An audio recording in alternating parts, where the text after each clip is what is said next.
The thing I hate, Unbelievable. well, and also in the country, coming from near you in where you are in Frinton, is when it says road closed and the road is not closed. And then, of course, you've got to go on a 20-mile detour. Oh, it's the sauce that keeps on giving, and also speed cameras that are not necessary. Not necessary. James, look, I hope you have a fantastic show. Sounds like a really good one. Of course, James, with some great guests as well this morning. Thanks ever so much for your company. Shall we do it all again next weekend, yeah? I'll see you on Saturday from 6 a.m. Thanks very much for your company. James Max is up next. Don't go anywhere. This is Talk.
Across the UK, on DAB+, on your smart speaker, on your smart TV, and on your side. This is Talk.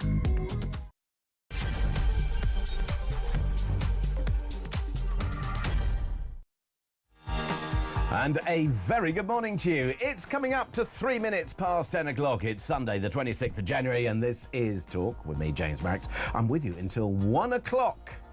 So, coming up, going to be joined by the political commentator Jonathan List. We'll be going through the big stories of the day very shortly. Also, we'll find out after midday whether Donald Trump is going to reverse his decision for the US to leave the World Health Organization. Could it be his first U-turn? We're also going to be looking into all the entertainment news. Be joined live in the studio by Virgin Radio's Steve Denyer. After 11, I'm going to be joined live in the studio by leader of Reform, Nigel Farage, MP. He'll be here and hopefully taking some of your questions as well. Talking about the questions that we all need to know the answer to. What's more healthy? A fry-up or granola, fruit yogurt and cereal bars? We'll find out later and maybe delve into your breakfast habits. Also, we'll find out who pays most tax in the United Kingdom, and we're going to be speaking to Treasury Minister James Murray about Rachel Reeves and indeed her plans to grow the economy. And I want to hear from you. Yes, the phone lines are open. We've cleared the switchboards. Oh yes. Who or what has damaged the United Kingdom?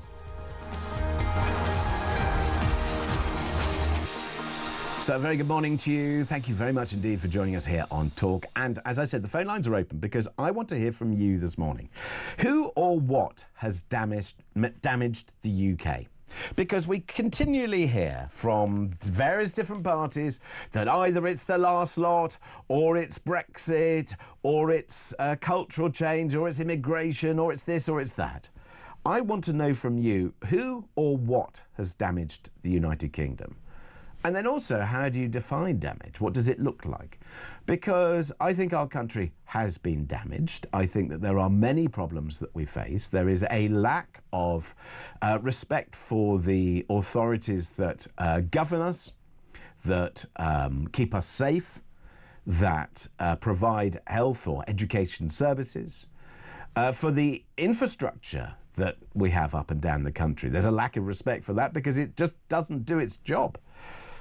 And then you have to have a look at the decisions that were taken by people over many years, which have led to uncontrolled immigration, that have led to poor economic performance, that have led to a lack of educational standards, a denigration of our public services, and also an impoverishment of our population that you work hard. You save for your pension, you save for a rainy day, and then you find consistently that those savings, those investments are raided for tax purposes. So there are a range of things that perhaps you wish to address. So that's why I'm asking the question, who or what has damaged the UK? If you call me now, you will get through. Why? Because we cleared the switchboard and I'd like to hear from you. 0344 499 1000 is the telephone number. You can, of course, send me a text, 87222. You can start your text with the word talk. You can send me an X, if you like, at talkTV, at the James Max. And I promise I will send you a picture on there. I sent out an X this morning and I didn't send a picture with it. Why? Because I don't know, it looked like I'd been sleeping under a hedge or something. So I thought, no, we'll wait for the picture. We'll wait for that picture and then we'll send it out. But if you want to join me on the socials, you can do so at the James Max on X, on Insta, on Threads, wherever you want to find me. I'm there on all those things. And many of you like to send WhatsApp messages. Yes, we like a WhatsApp message. So all you do is you record it into your phone if you don't want to be interrupted by me. As if I'd do such a thing. 0344 499 1000 is the telephone number and the WhatsApp number as well. So I'd like to hear from you this morning. Who or what has damaged the UK? Wendy has said, morning James, curiously from Frinton. Well, I have to say, I'm a Londoner born and bred, and I live in North London, but I am very often in the North Essex town of Frinton-on-Sea, which is part of the Clacton constituency. So as you might imagine, my excitement at seeing my local MP, who I'm told that I thought that, we'd never see him. No. I was told, no, you'll never see your local MP.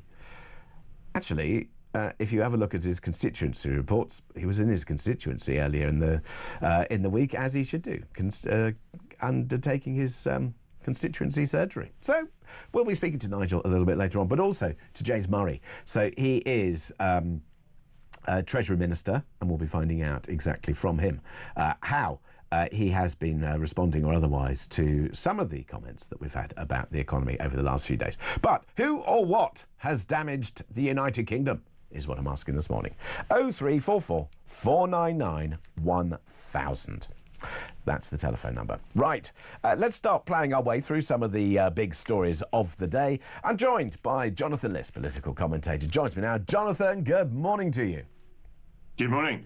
Thank you very much indeed for joining me this morning on Talk. The Sunday Times leads with an in-depth analysis on Southport.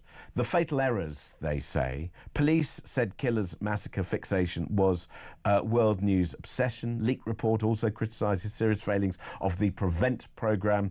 The Home Secretary admits some suspects are falling into a void. As I look at it from the outside,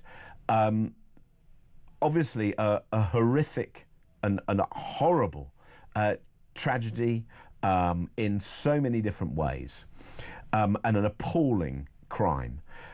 This doesn't look good for either the previous government or the current one in terms of how they handled it, does it? I don't think that Labour has much to answer for as things stand on this particular issue, because they've only been in office for 3 weeks when the attack happened. I think that both parties obviously have questions to answer on how Prevent operates. Obviously, that was running under the previous Labour government as well. At least I think it was. But it's not about political point scoring, James. It's about trying to understand what happened, what went wrong, and most importantly, how such a tragedy, such a disaster can be avoided in the future. And I very much hope that lessons will be learned about that, because it clearly looks as though this boy was able to slip the net on multiple occasions. And even though the authorities were aware of his instincts, his behaviours, his history, he was still free to go out and perpetrate this disgusting crime. I understand all of that, but then at the time, we did see those horrendous riots, partly fuelled perhaps either by misinformation or otherwise. Maybe you can put it down to newness of office or naivety or whatever it may be. But I think there is a genuine case for having not informed the public correctly or properly as to what was there. And that led to some horrific incidents on our streets. I'm not entirely sure what you mean. The CPS advised the government not to release certain bits of information. If you are the government, a government of 15 years standing or 3 weeks standing, if you are bold enough to overrule the CPS and risk a case collapsing, because there's every indication that the guy would have pled not guilty, and risk that case collapsing, that would have been a government in infamy. I think that in these cases, you err on the side of caution, you follow legal advice. And I want to know if Kenny Badenoch or Robert Jenrick would have overruled the CPS, I would like to know exactly why they would have done so. Let's talk about Rachel Reeves. She's on the front pages of many of the papers once again. She was yesterday as well. Reeves at war with Labour's blockers. Chancellor warns MPs and peers not to stand in the way of growth as rift with the left widens. This is the headline from the Sunday Telegraph today. In some respects, Rachel Reeves is doing what people should have done in the past. Boris Johnson famously made decisions that were then U-turned when it came to infrastructure. We've had huge rows over HS2. We've had huge rows in the past over the M25, over the M6, over infrastructure investment. And now we're seeing rows once again over either housing building or indeed expansion of airports. Is Rachel Reeves right to pick a fight with blockers? I think she is. We have become incredibly uncompetitive in this country. We're falling behind our sort of major partners in Europe. We don't seem to build anything. We don't seem to make that much, actually. It's just like different. We do. We're the seventh largest manufacturing nation in the world. And, we built, 260,000 or something odd houses last. I mean, you go up and down the country, there's building everywhere.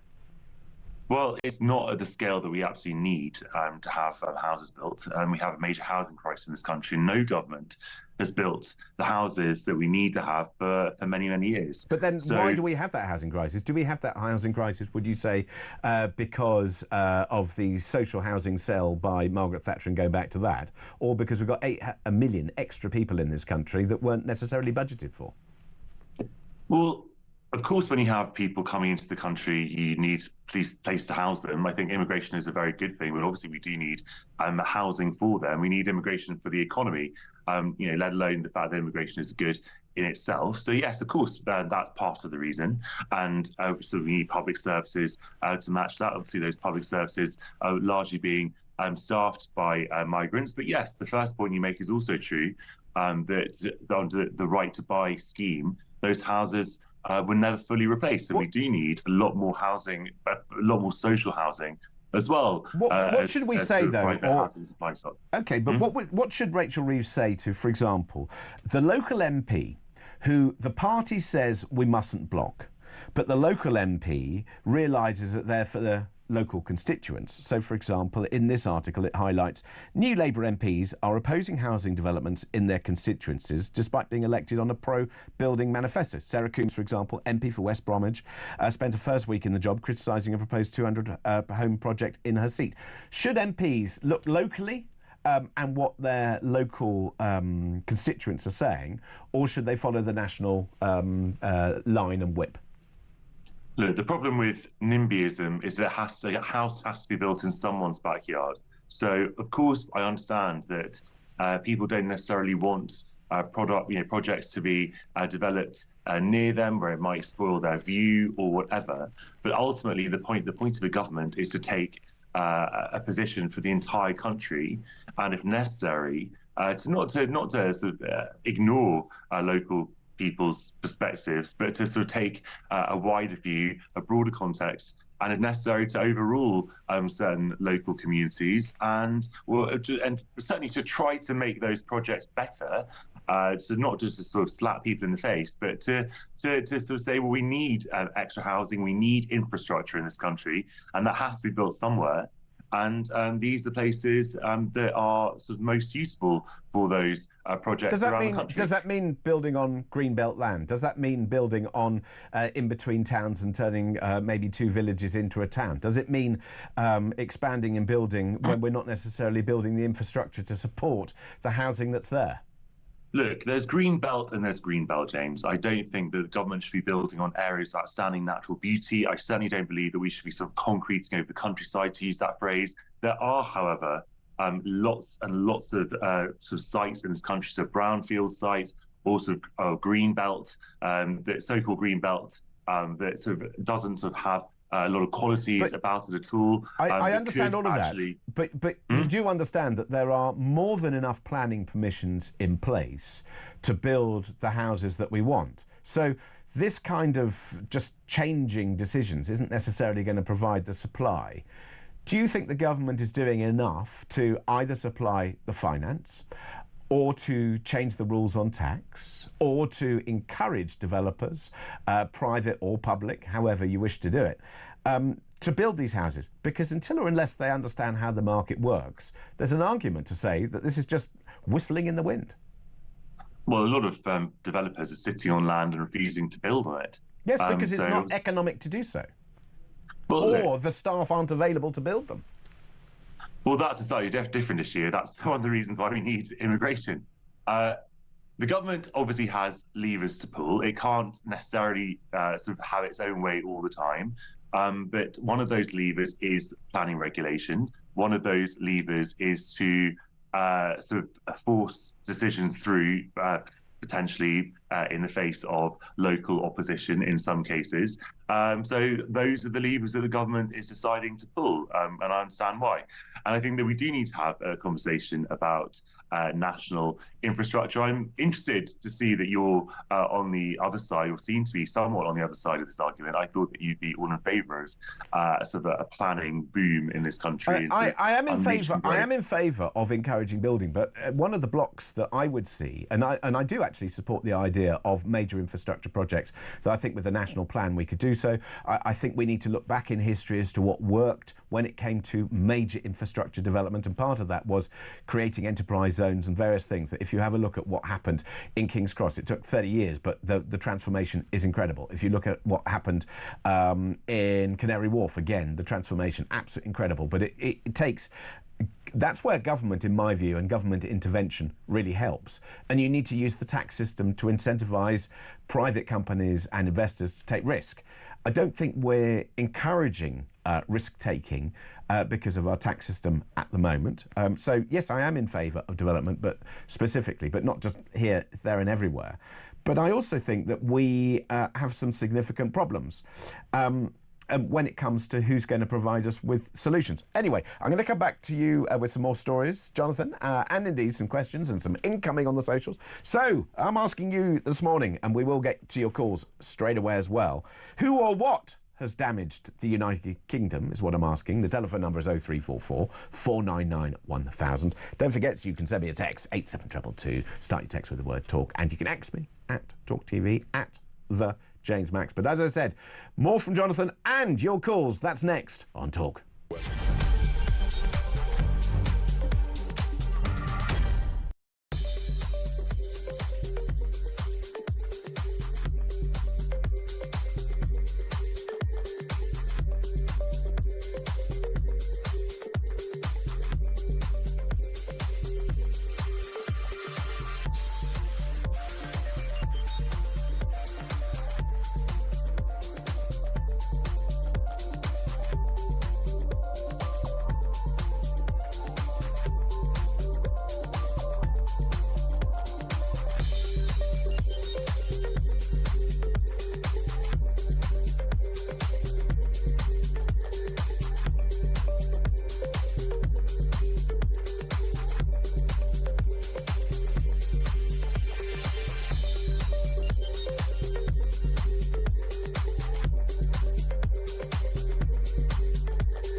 I don't really mind what age you are. If you perpetrate a crime such as this, there should be no limit to the punishment that you can be given.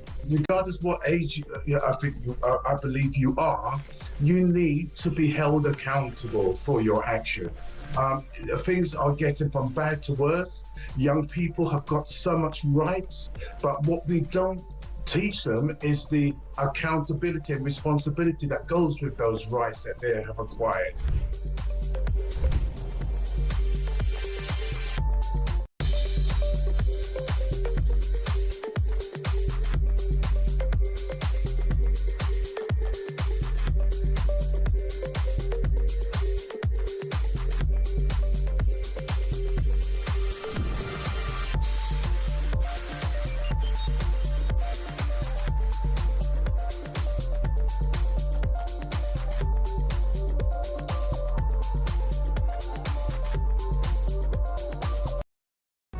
Across the UK, on DAB+, on your smart speaker, on your smart TV, and on your side.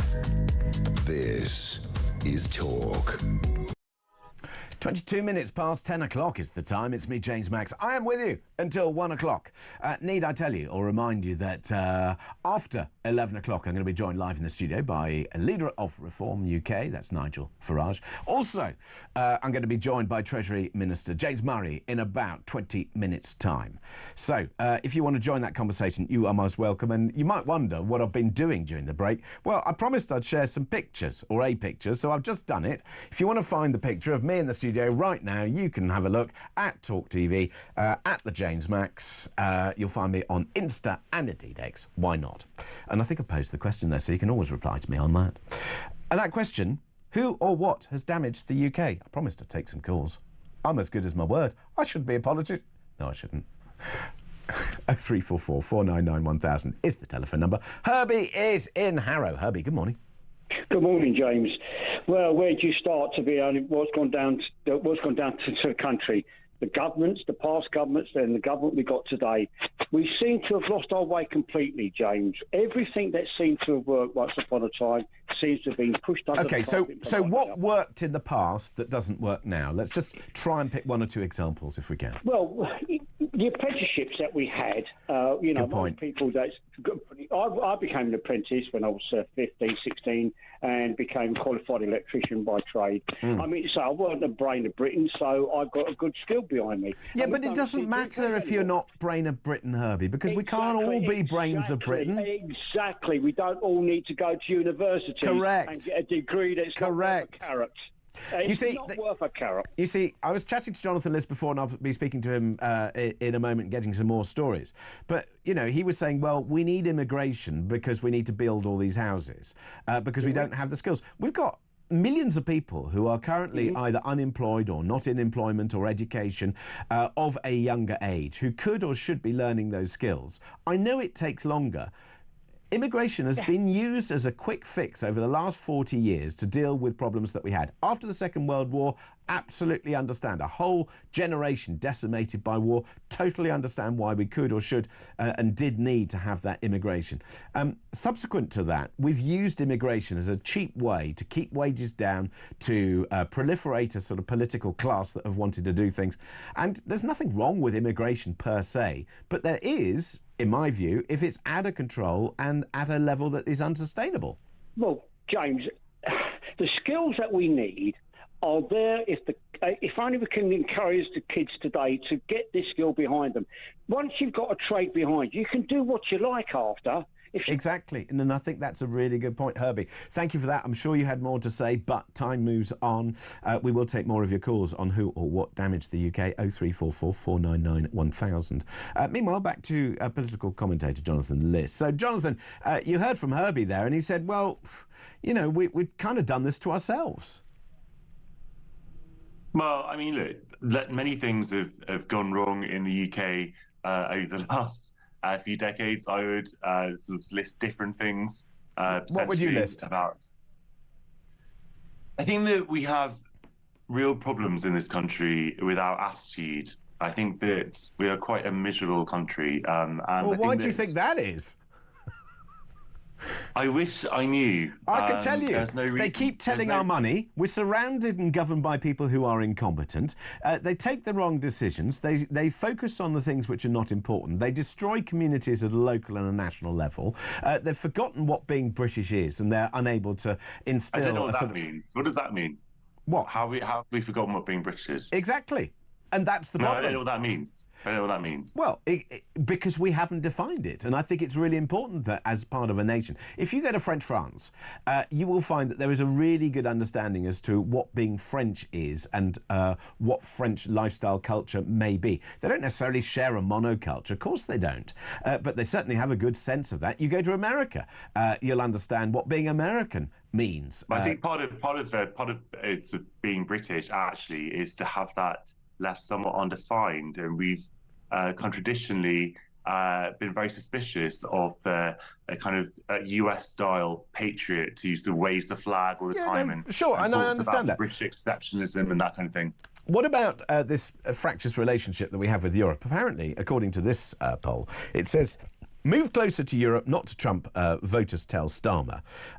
Why can't we have a close relationship with Europe and with Donald Trump? Well, I certainly think that we should have a close relationship with Europe. And if it's a choice between the two, I agree that we should be moving closer to Europe. Why? We voted to leave. Europe is that was 9 years ago, and we've had 3 general elections since then, and the most recent one, a government was elected on a platform of building close ties. Okay, well then let me ask you, why is the current government become so unpopular so quickly? Well, that's a slightly different question. I don't think that's to do with Europe. And I think it is, because I think a lot of people are getting that they said one thing. Oh no, we won't reverse Brexit. We won't do this. We won't do that. And then of course they are reversing absolutely everything. They're not reversing Brexit or breakfast for that matter, James. No one is talking about going back into the European Union. Certainly not in this reversing part. breakfast. They're throwing money at No it. It's one just is like talking about going back forgotten that parents have a responsibility to look after their children and actually pay for them. Oh no, let's just give them all free everything. Absolutely ridiculous. Anyway, I'll come back to you, Jonathan. Choose a topic to argue about. That we've got four. No, going there now. are so many. I've lost count. Jonathan, I'll come back on both of those topics and indeed those latest polls. That's next on Talk.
Across the UK, on DAB+, on your smart speaker, on your smart TV, and on your side. This is Talk. Coming up to 10:31, I'm asking the question this morning. It's me, James Max, by the way, here on Talk. I'm asking the question, who or what has damaged the UK? 0344 499 1000 is the telephone number.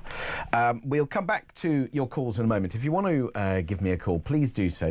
Phone lines are open. I'd be delighted to take as many calls as I can over the course of this morning's show.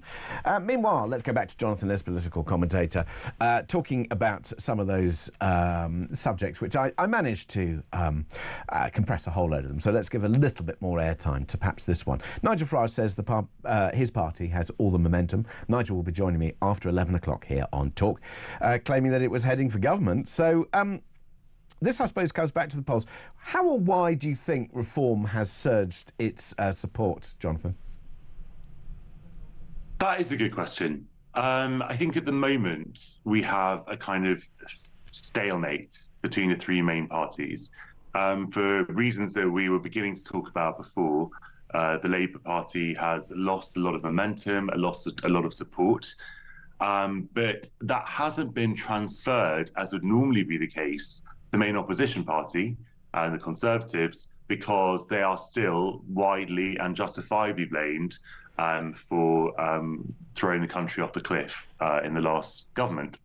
And so you now have an insurgent party, which is still something of a blank canvas, even though Nigel Farage is obviously a known quantity. And that has been the main beneficiary of that shift in support. I have to pick you up on the thrown off a cliff, because although you might say, well, look, they made a tremendous amount of mistakes and lots of infighting, all of that, which I think we'd probably all agree on. If you have a look at the economic performance, arguably the throwing off a cliff has been done since the election, not before. I think Liz Truss, Liz Truss definitely doesn't want a word with you about that, but people who keen students of Liz Truss might beg. But she was there for 45 days, and the damage was shorter term. Whereas Rachel Reeves has had 6 months of this and has managed to trash the economy physically. Right. Whereas I would put Truss's damage as more emotional, in the sense that she was in, she damaged it, she left, it was recovered again. Whereas you have a look at what happened with Rachel Reeves. She's been in, she's trashed it, and it's still, every single light on the dashboard is flashing. Danger. Inflation. Danger. Unemployment. Inflation danger. was 11% Tax. of the Conservatives. Danger. It's less than 3% now. Come on. But it was serious. No, but it's been going up again. International bond markets reacted negatively. It has not been going up any. Come on now. It has not been going up anywhere near what it was under the last Conservative government. If you understand economics, Jonathan, if you understand economics, it's not necessarily just the level at which it is at. It is also the direction of travel, and the direction of travel was down. Interest rates are going to come down in the next year. Are they? Yes. Says who? Well, most economists believe that interest rates are going to come down. I'm not arguing for any kind of turbocharged growth at the moment. The growth is clearly flatlining as it was for the vast majority of the last Conservative government. Why are the likes of Sainsbury's, who are hardly a right-leaning organisation in terms of their views, why are they firing thousands of staff? Well, I'm sure they'd love to blame government policies rather than any kind of mismanagement on their part, or why are charities, or anything like that. Why are charities and care homes up and down the country absolutely fearful as to how they are going to operate as and when those national insurance rises are implemented? James, if I was the Chancellor, I would have done things differently. And it's not my job or responsibility to be Rachel Reeves' official spokesperson.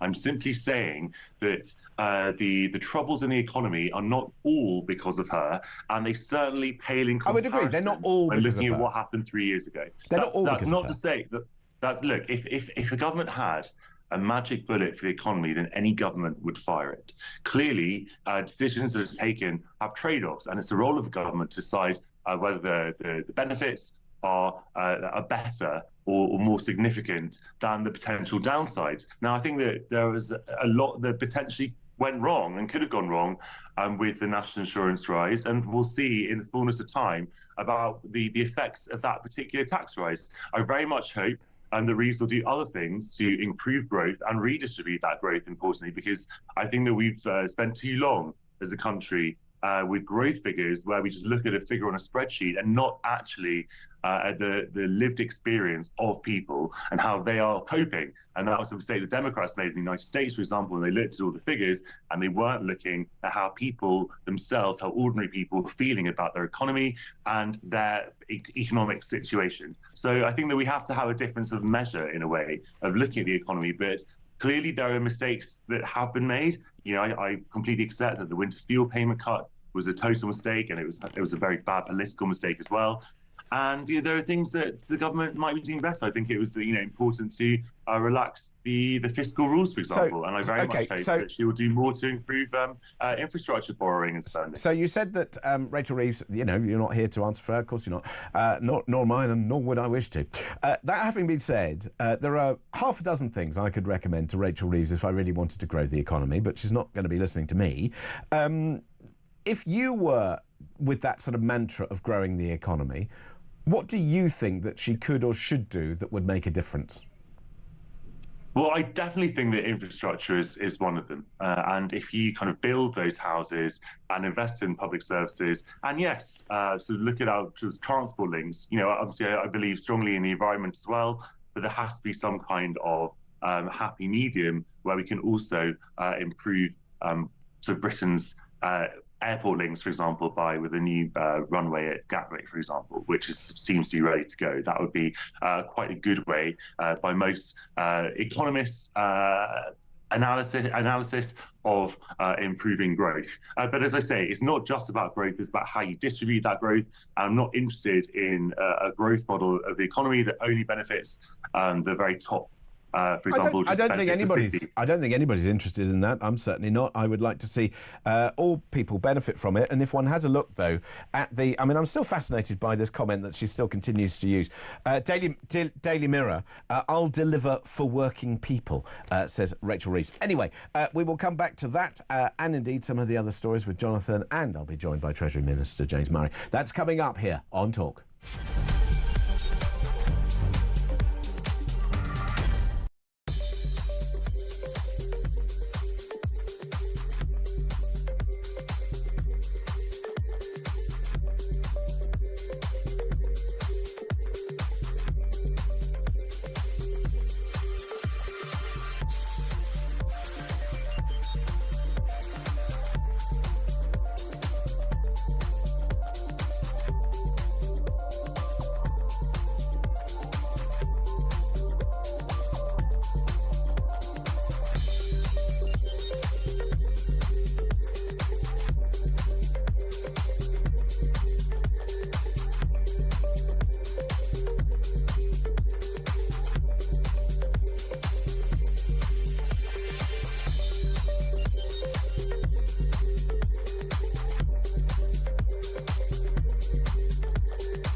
It's the first time I've ever heard Keir Starmer actually criticise the law.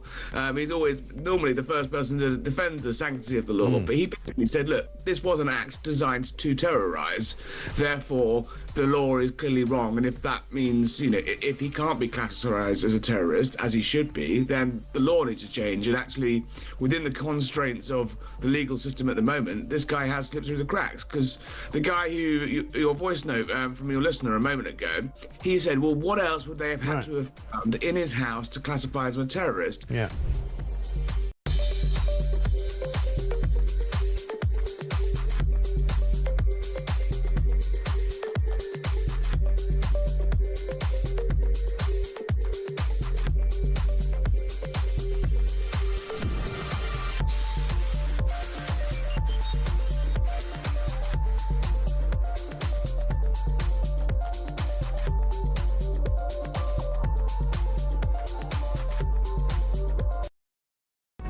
Across the UK, on DAB+, on your smart speaker, on your smart TV, and on your side.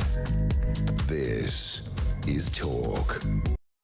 10:41 is the time. It's me, James Max, with you until 1 o'clock here on Talk. Thank you for joining us. So I'm asking you today, who or what has damaged the United Kingdom? Do give me a call. It's 0344 499 1000. Meanwhile, one of the things that we very often talk about on this station is the state of our economy, and indeed that push by the government for growth. Well, I'm joined now by James Murray, MP, Exchequer Secretary to the Treasury. James, thank you so much for joining us here on Talk. You've been in power now for 6 months. How's it going? Well, we've had a busy 6 months getting on with our plan for change to make sure we're laying the foundations to get the economy growing. The budget last year helped to fix the public finances and get economic stability back in our economy, and now we are determined to go further and faster at every possible stage to get the economy growing, and that's part of what the Chancellor is setting out today. The latest plans we have to unshackle the planning system, to declog the planning system, to make sure we can get more homes built, drive economic growth, and that's the way we can make people across Britain better off. OK, I understand that. The rhetoric says one thing, the reality says another. You say fix public finances. As a direct result of that budget, Britain's debt is ballooning. The expense of that debt has gone up, which means that even if you were to get more money in from tax revenues, you're spending more on debt. Surely these policies have taken you in the wrong direction. Well, some of the difficult decisions of the budget last year were necessary to restore stability to the public finances. We know we inherited a mess, we know we had to take difficult decisions, but the reason why we did that is so that we can have that stability on which businesses will invest, on which we can have economic growth. And we are champions of British business and British entrepreneurs, and we know that with the right support from government, they can invest, create jobs, create wealth, and that's exactly what we want to do. So when you say that you're champions of British business, how do you respond then to the supermarkets, for example, who have announced job losses as a direct result of your national insurance payment changes? Well, we know that those decisions around employers' national insurance budget were one of the toughest decisions we had to take. They're not decisions we wanted to take, but we had to balance the books. But I think what businesses, whether they're supermarkets or any businesses looking to invest in the UK, need is economic stability. They need to know the public finances add up. They need to see our plan to get debt falling as a proportion of GDP as set out at the last budget. And that is why that economic stability is so important. But what our plan for change says is that we want to get the economy growing to make people better off, and we are going to be relentless in going further and faster, whether that's in terms of planning, regulations or any other tough decisions or the right decisions which have been ducked for far too long by previous administrations. We will take those decisions to get the economy growing. OK, you say that. Does that mean that you support a third runway at Heathrow? I'm not going to speculate on that decision, but the Chancellor's made very clear that we want to take the right decisions, even where they've been ducked by previous administrations, to help support economic growth. And airports and the airline industry play a really important role in economic growth. We want to work with them and support them to grow. And as the Chancellor said, there are decisions which have been ducked for far too long, and the answer can't always be no. And when there are competing priorities, growth is going to come first for us as a government. So when you say growth comes first, then why are we closing things like Grangemouth, the refinery, which produces airline fuel? The airline industry says that it's important. The industry, the oil and gas industry, says it's important. But then you have ministers who are hell-bent on pursuing some kind of net zero policy. A lot of people would question and say your actions indicate one direction of travel, your words another. Well, a lot of the investment in energy security is actually about economic growth as well. So making sure that we are energy independent as a nation, making sure that we have greater energy security, bringing down bills for businesses and for households, that helps drive economic growth. So the missions that we have to improve our energy security supports our mission for economic growth, which is all part of our plan for change. So actually the effort to improve our energy supply helps to boost growth, which again comes back to our central point here. Growth has to come first. We want to make sure the economy is growing, which makes people better off, puts more money in people's pockets. Well, the economy isn't growing, so I'm wondering, when can we start to judge you? Because you'll tell me, well, we haven't been in for long, we inherited such a mess and all this sort of business, and yeah, we can all have a blame storm with the previous government and their lack of competence, either economically, ability to govern, all range of things that we can have a go at them for.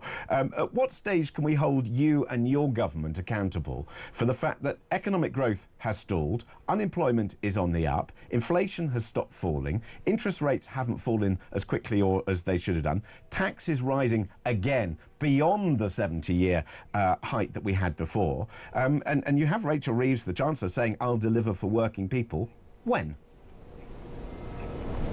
Well, you can already see that wage growth is the fastest in 3 years, with take-home pay after inflation being about £20 higher a week than it was before. We've seen evidence from the IMF, who have uprated our prospects, saying that we are going to be the fastest growing major European economy over the next 2 years. PwC did a survey of business leaders who said that the UK is the second best place in the world to invest, second only to the US. So all of the indications are that we are moving, we're starting to move in the right direction. We had to take difficult decisions last year to clear the decks, to reset things after our inheritance from the previous government, but we are going further and faster than ever before in getting the economy growing. And that does mean that we need to take difficult decisions, but growth will come first when we're taking those. You keep saying that growth will come first, but growth isn't in evidence, and any economist I've spoken to tells me that the decisions that you're taking are not pro-growth measures, that if you really were pro-growth, you'd be cutting tax, you'd be increasing the scope of it, but you seem to be making ideological decisions. So, for example, are you hell-bent on destructing family farms through the insistence of inheritance tax, for example, on small family farms? What we are determined to do is to balance the public finances so that we have that economic stability.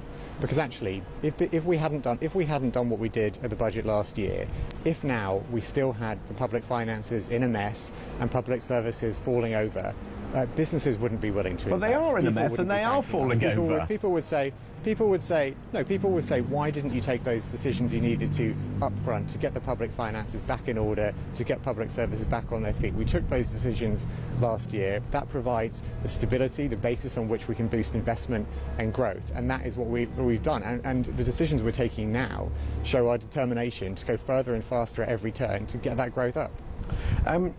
Rachel Reeves says, I'll deliver for working people. I'm trying to understand what a working person is. I don't feel as if I'm being delivered for. Maybe I'm not a working person. But I'm trying to establish, if you like, what working people... Do you pay income tax? I do.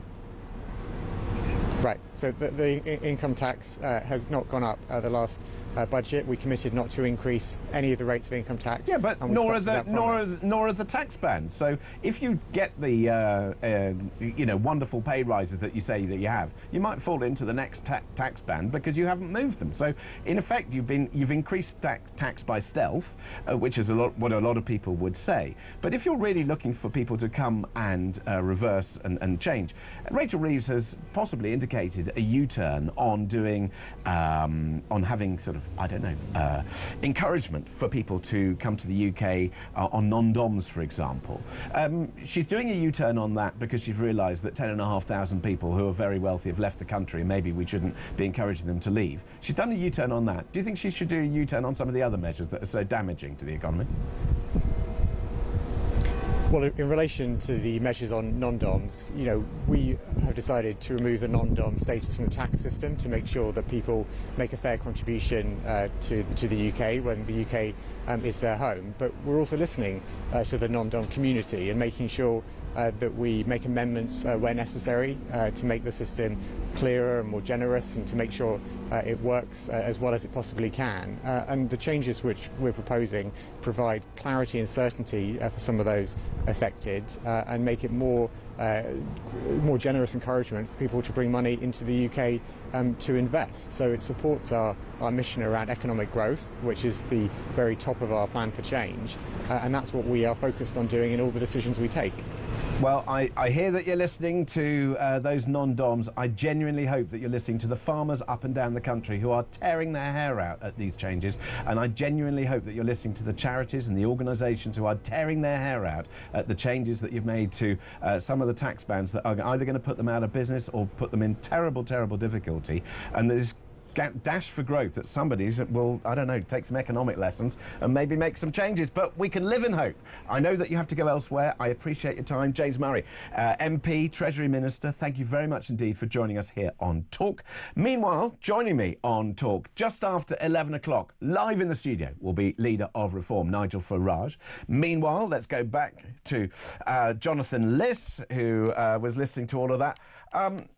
Jonathan, I mean, I understand, that there's a blame storm to be done. I recognise the last government did not cover themselves in glory in so many different ways. But the decisions that are being taken, I'll deliver for working people. It says on the front page of the Mirror today. Rachel Reeves is not delivering for working people, is she? Well, I think that we will have to wait and see and have this conversation in a year or 2 years to see how the economy is doing. I think it's still very early. Look. She has made a series of decisions, as we said before. Some of those may work better than others. If I'd been the Chancellor, I would have taken different decisions. I'm not the Chancellor. I think most people can be grateful for that. And so we have to judge I'd probably be as well. We're both in the same boat there.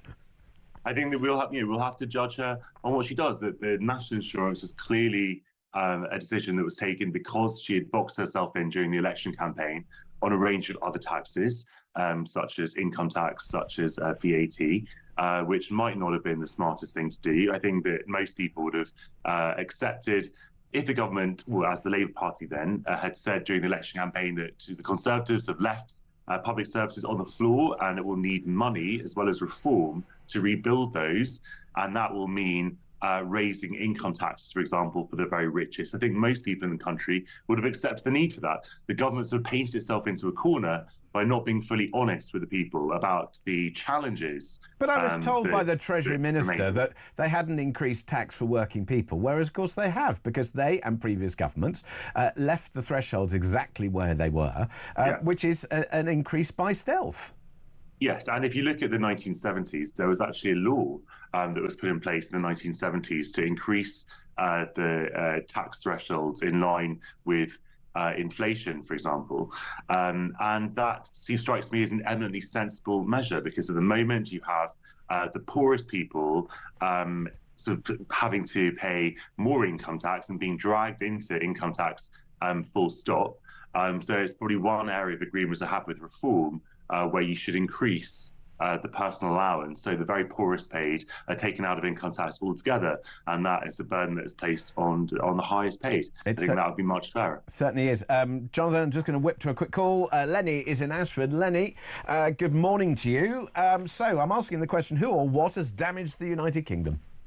Well, good morning, James. Good morning, Lenny. Well, as I put on my X to you, that was in my lifetime. The last Prime Minister that left office with our country in a better state than when they came into office was Clement Attlee. Oh, come on, Margaret Thatcher. Oh, no, James. She was the greatest Prime Minister we ever did have, and Jonathan Liss agrees with me. Well, I certainly do not. Agree with you. I think that the side effects of the country we're still suffering today with her policies. What, with Margaret Thatcher's policies? Yes. She transformed the economy. We're not self-sufficient anymore with our services. The housing position she put us in was an absolute joke. And that is it, and it is the side effects that last for years after they have gone. What would you say to Dave, who says, "Good morning, James. The Westminster swamp has damaged the United Kingdom. Time to drain it and start again from scratch"? Well, at the moment, I mean, all the people that are in power are the ones that's done the damage in the past. The absence of leadership, says Ian. I just hope that a new broom like Nigel Farage will actually do some good. Well, Ian says the absence of leadership has allowed a culture to prevail that means that society is rudderless. Britain is now like a snake that sustains itself by eating its tail. Would you agree with that, Lenny? I can't really understand the question, James. I'm sorry. Oh, it's all right. I'll just leave it hanging there. Then the biggest hurt we suffer is a lack of spending. Growth cannot happen without it. Spending is too slow by the majority, but the minority of wealth holders, says Brian. And the Tories damage Britain with respect to any damage to do with Brexit because they flip-flopped about it. They've never implemented it properly, says Andrew. As far as other damage, cultural, society, that's all on Tony Blair, exacerbated by the Tory Light Party for the last 14 years, says Andy from Thatcham. There we go. Lenny, thank you for your call. Just quickly to you, Jonathan. What do you make of people who look back in history, and I suppose you look back at Margaret Thatcher, who was in power for 3 terms, Tony Blair, who was in power and left after 3 terms. Both of them had a very significant impact on the country, not all of it positive, not all of it negative, I would say. Do you think it's right to go back in history and time to blame those people for perhaps some of the problems we face today? Of course. Problems are long-term as well as short-term, and they are often sown over many decades. I think it's absolutely legitimate to reappraise Thatcher's legacy in the context of, for example, the financial crash, the problem with house building that we have in this country. Well, that we were financial talking about. crash can be fairly squarely laid at the feet of Gordon Brown. Absolute nonsense. There was a global financial crisis, but exacerbated by the light regulation that Gordon Brown and his team put in place. Regulation in the 1980s. And so much of the consensus that was established in the 1990s was subsequently blown out of the water. And that's not just an economic consensus, also kind of the social consensus. We're seeing that now with the rise. It's wonderful to have a blame storm. Anyway, as we look ahead, Jonathan, just very briefly from you, we look ahead to, will Rachel Reeves survive this continual storm? Do you think that she will stay in place? I think that her position is a bit stronger than it was a couple of weeks ago, actually. And we see that, for example, people complaining about bond yields in all the papers. And strangely enough, those go down. The borrowing costs go down for the government, and the papers don't report that at nearly the same level that they did before. So these things go up and down. I think that she's safe for a little while to come, at least for a little while to come. Well, I suppose, we will have to wait and see. Jonathan Liss, political commentator, thank you very much indeed for joining us here on Talk. It's much appreciated and look forward to speaking to you again very soon. Let me just clear up some of these messages. James, can you please ask Nigel why the government was able to block the private members' bill to make first cousin marriages illegal, says Louise in Suffolk. Well, we'll see what we can do. And if you want to have your question to Nigel Farage, you can do so. The phone lines are open. It's 0344 499 1000. You can ask Nigel your question directly on Talk, but you have to get through quickly. Also, who or what has damaged the United Kingdom is what I'm asking. 0344 499 1000 on that as two. Many of your comments coming through. The government don't build houses, developers do, and they decide the completion rate to maximise return. Even if planning permissions exist and expire, they know they'll be granted again. John in the Isle of Coal says, James, all you have to remember is America innovates, China replicates, Europe regulates. Oh, and on that bombshell, as I said, 0344 499 1000 to ask Nigel your question next.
across the UK. On DAB+, on your smart speaker, on your smart TV, and on your side. This is Talk.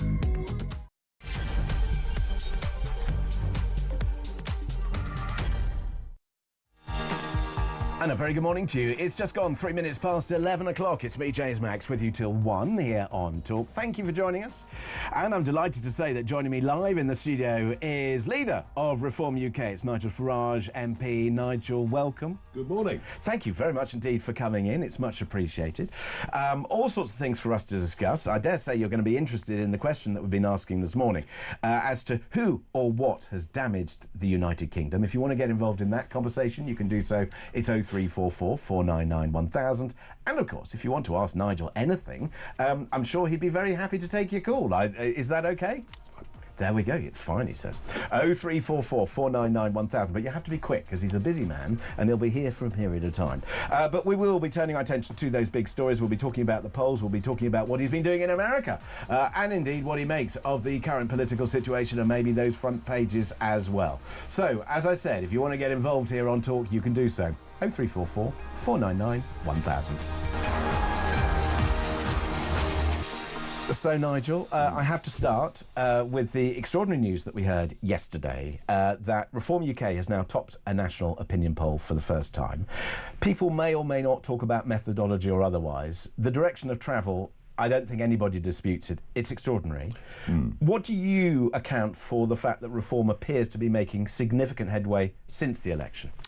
Momentum. We've got momentum. You're absolutely right, and they vary a bit, but every poll shows an upward trend. The polls now consistently put us above the Conservative Party. Interestingly, 20% of our vote now, of our potential vote now, comes from people who did not vote in the last election. And that's why some of this methodology is so interesting, because very often the polls will go back to the people who voted last time. Exactly. Gives you the wrong answer. So we're beginning to understand that a lot of people didn't vote last time because they're just disgusted with what happened under 14 years of conservatism, didn't see Labour as a great alternative, but didn't think Reform were viable. Right. Because we were just too new. We were just too new. Also thought, you know what, what's the point of voting for them? They can't win any seats under first past the post. And that's why winning just those 5 was so significant. And it was interesting that Reform came second in 93 seats around the country. It won't have escaped your attention, I'm sure, as to which those seats are. I'm assuming that this machine that you have to put in place in order to do politics, you have to have grassroots activists, you have to have money and momentum, as you say, you have to have the mainstream media. I mean, you know, how infuriating is it for you, despite the fact that you've got perhaps the leading poll, that getting that airtime on mainstream media or otherwise is still governed by the fact that you have 5 MPs? That's more of a problem in the House of Commons. In the Commons, it is a real problem. You know, getting speaking slots, getting the right time, because we're only 5, is a problem. I think more broadly, it's less of a problem, because frankly, in British politics, we are the story. So that's why I'm sitting here talking to you. So that's less of a problem. I mean, most of my time, since July the 4th, the last general election, with Zia Youssef, who I bought in, you know, tech guy, in his 30s, very bright, made a lot of money. He's the chairman. Most of our time and effort is building the structure, building the organisation, getting a new party constitution, changing the ownership of the company behind the party, building branches, vetting candidates and doing it properly to make sure bad guys don't slip through. And actually, we are building a network, and we've been terribly excited about May the 1st. May the 1st, the English County Council elections. We're told that tomorrow, half of them are going to be cancelled. And that is extraordinary. So can you just explain for those who don't quite understand what it is that the government are planning to do? This has not been talked about at all. But about 20 million people living in England are due to get a vote on May the 1st. They'll be voting for their county councils or, in some cases, unitary authorities. And these matter because these are the people providing elderly care services. These are the people providing mental health services for youngsters. These are the people in charge of potholes and issues which really matter to people. There are a lot of potholes. Well, absolutely, and it does matter. But Labour want to reorganise the structure of local government. That has been used by county councils in which the Conservatives are in control to say, well, if there are changes coming, let's suspend the elections. And guess what? The councils that have asked for suspensions of the elections are the ones in which reform is the strongest. And it looks like, and we'll find out tomorrow, I believe, up to 10 million people who should have voted, 4 years after their last vote for their county councillors will be denied the vote for a year, maybe 2 years, maybe longer. I thought only dictators cancel elections. I think it's incredible. If you want to make changes to the system and the boundaries and all that sort of business, debate it. Debate it, but then you do it within the framework of the existing organisation to make sure that those people are being held to account and elected. Yeah, we're told that it'll take at least 3 years for any changes to come through. Well, the term's only 4 years. So there is no reason to stop these elections. This is the Labour and Conservative Party would like to avoid fighting us in local elections. It's pretty appalling. Now, the Chancellor of the Exchequer, Rachel Reeves, or Rachel from account, or however you wish to refer to her, she said this morning that she's very happy to join the EU customs group. How do you respond to that? Tie yourself to failure. You think we're in trouble? Have a look at the economies of France. Have a look at the economies of Germany. They're in even deeper economic trouble than we are. Why on earth would we wish to tie ourselves more closely to them? Look, we're in a good position. Because of Brexit, we can negotiate our own trade arrangements anywhere around the world. And you would never argue against having good trading relationships with the EU? Of course not. And that's part of the people. People say, but we did Brexit, we must never speak to them again. That's not your mantra at all, is it? That has never been the point. And some polls say, who do you choose, America or Europe? No, this is not an either-or. This is not an either-or. But here's the danger. We tie ourselves more closely to the European Union laws. That'll make it more difficult for us to get favourable trading terms with America. And guess what? America's growing and Europe's contracting. And we shouldn't do anything that cuts ourselves off from America. So would you say, to coin a phrase, America first, and then pick up the pieces afterwards? No, I'm not saying that. No, but as in, deal with the American situation first so that we understand what our trading opportunity is, and then go to Europe knowing... To say today, within 24 hours of a telephone call, that'll take place between Donald Trump and Sir Keir Starmer, that's the direction we're going in. I'm sorry, it's a very silly thing to do. Can I ask you about Donald Trump and Keir Starmer? Because Donald Trump has today, or yesterday, said that he thought that Keir Starmer was doing a very good job. I mean, is he just a fantastic liar? Is he a fantasist, or does he just want to have a nice relationship? He wants to come over because he wants to see the king. What's going on? You know Donald Trump better than anybody. He's very good at being polite, until you upset him, and then he's not polite. This is an Anglophile president. Half the incoming cabinet in America are Anglophiles. This is an incredible opportunity for us. Let's grab it with both hands. Let's make sure that we're not just outside the tariff regime that he might bring in. There's also a chance here to negotiate sectoral free trade agreements on booze, on financial services, on motorbikes, on whatever you like. Agriculture may be harder. So great opportunities here. And Trump knows that and Trump sees that. But as I say, Rachel Reeves' comments don't help. The other big issue, which we have talked about here, but maybe not enough, is this sort of student idea that we have to give away the sovereignty of the Chagos Islands to Mauritius, which have never owned it, but hey. Diego Garcia is America's most important military base anywhere in the world outside the mainland. It matters for their nuclear submarines. It matters for their, bomber fleets, fighter fleets. If we give into the special relationship, us allowing the Americans to use that base unencumbered, it's the biggest give we have to America. And in return, they protect us. And without them, we're defenceless. I mean, just wake up, everybody. This is where we are in an increasingly dangerous world. So that has been a very big worry. And they were trying to sneak it through before the inauguration. Had that happened, I promise you, Donald Trump would not have been as polite yesterday as he was. And then presumably, because of that, I mean, we now hear that Mauritius has opened conversations and discussions with Iran. People don't necessarily think about the unintended consequences of an act, and they might say, well, we were a domineering country and we had our empire and we must apologise for it and pay reparations, all this nonsense.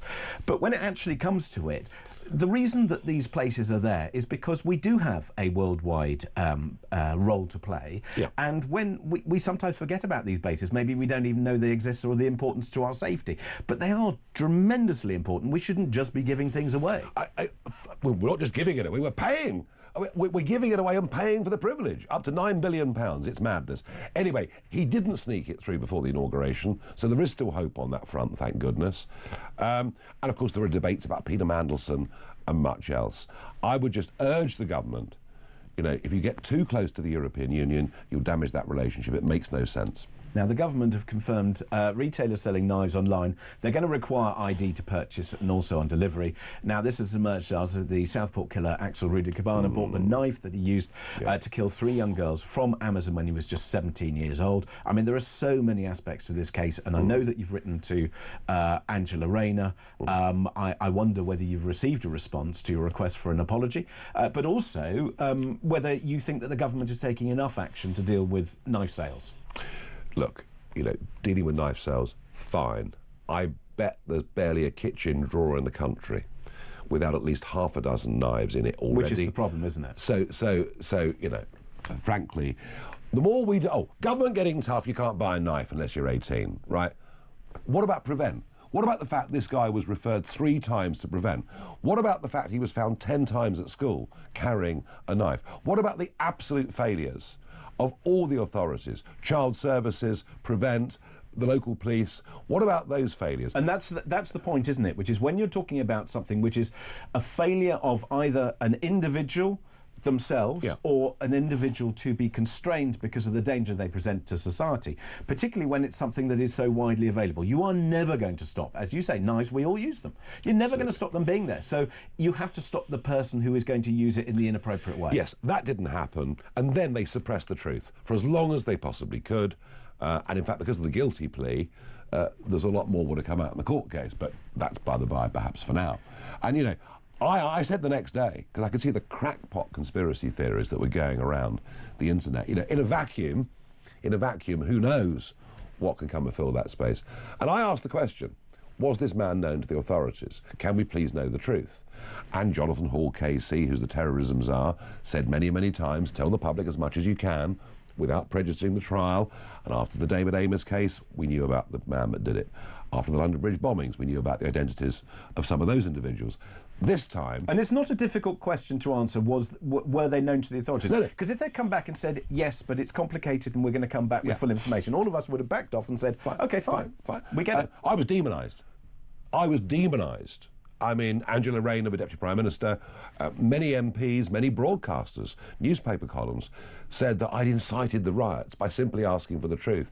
I think the riots happened, in many ways, because of that lack of information. And I must say, that what I learnt last week, that the Crown Prosecution Service told Liverpool Police not to put out the relevant material. Isn't that a sign they're threatened by him? Well, it's a sign that heads should roll, frankly, and that the CPS is not doing its job properly. Talking of people not doing their job properly, I turn back to Rachel Reeves. Growing the economy is arguably the thing that will help the nation, put more money in people's pockets, everything else. If you were Prime Minister and you were in charge of ultimately everything, what are the measures that you would wish your Chancellor to put forward? Right. There are 2 fundamental things we have to do. One, get people in positions of authority who actually know what risk is. What do I mean by that? Every single person listening to this who owns a small business or is self-employed, they know what risk is. You know, risk is you lose your business, you lose money, you go bust. Risk is you get ill. Risk is you can't take holidays like many can. And there's a price to risk, isn't there? There is a price to risk. There is also an opportunity to risk. So you need people in government that understand what business is. Not a single member of that front bench has ever set up their own small business. Not one. And if we don't have the private sector producing wealth, we can't afford to pay for the public sector. OK, so one job is to get people who understand business in power. Secondly, a total change of attitude. Trump is talking America up. And you know what? Bartenders and taxi drivers, they're expressing that feeling. The economy operates on confidence. People borrow and lend money. Do they feel comfortable doing it? So specifically, what Reeves has done is talk down, talk down. The Prime Minister gave a speech. Things can only get worse. And now suddenly, after 3 days in Davos, she's come back with different plans in a desperate effort to save her own skin as Chancellor because she knows their position is weakened. So a change of attitude. And I want us to start saying to young people particularly, you'll never succeed in life unless you work hard. Let's stop all this work from home, 4-day week. This is all utter rot. It doesn't work. We need a new culture that says success is good, making money is good, having rich people in the country is great because they pay loads of tax. And what have we done? Both with Jeremy Hunt and now with Rachel Reeves, thousands of well-off people are leaving Britain. Would you reverse the changes that Rachel Reeves made to inheritance tax for farmers and that she made to national insurance? I think the farmers are going to win. I think there are 100 rural constituencies in which they now have Labour MPs with cigarette paper margins. And I think what we're now beginning to see is a lot more mobilisation of farming groups around the country, albeit in a very decent, proper way. So I do think there's a good chance of the inheritance tax threshold being raised. And I can tell you, in the part of Essex where you live that I represent, I've been out and met farmers in tears because they want, they're asset rich because land values have gone up, their incomes are very low, but they want their kids and grandkids. I mean, if they were to sell the farm, by all means, take the tax. Yeah. But if they're passing it on to people who are going to run it and produce the And food. why do you think the English countryside is as beautiful as it is? It's because farms and estates have managed things beautifully over the centuries. I mean, if they sell them off, if Ed Miliband gets his way, they'll all be solar farms or something ghastly like that. So what about that national insurance? Would you reverse that? I think the national insurance is going to prove to be pretty disastrous. When even big supermarket chains are talking about thousands of job losses. I was visiting a care home yesterday. It was a lady's 105th birthday. Wowzers. So there was her card from the King and Queen and the one from 5 years ago for the Queen. And she had 3 glasses of champagne. So really quite impressive for 105. The hospices. There are all sorts of GP practices. There are all sorts of knock-ons from this, even outside the business community. There are, and the Treasury Minister who I spoke to before, James Murray, simply wouldn't address those issues. No, that charities and care homes and organisations up and down the country, they're trying to work out where they're going to get the money. Did they think this through? I honestly don't know. What I do know is would you reverse it? Yes, because it's a catastrophe. And so you would reverse the inheritance tax on farms, and you would reverse national insurance. We've got to. Otherwise, we're facing a very major problem. And if you put taxes up, but your revenues fall, you have a problem. Correct. Simple as that. Basic economics. Well, that's right. Anyway, we're going to come back and we'll take some more of your questions, which are coming in online, and also we'll get some calls in to Nigel Farage here on Talk.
This isn't failures of the state, whatever that might be. This is failures of individual public servants who failed to act. If you're a parent and you do not do your legal duty to take your child to school, then you will be prosecuted and fined. Axel Rudiker Barnett was legally a child. Why is it that had he been under 16, his parents had failed to take him to school, they'd have been prosecuted, but failure to stop him knifing people to death has no impact on their parenting whatsoever?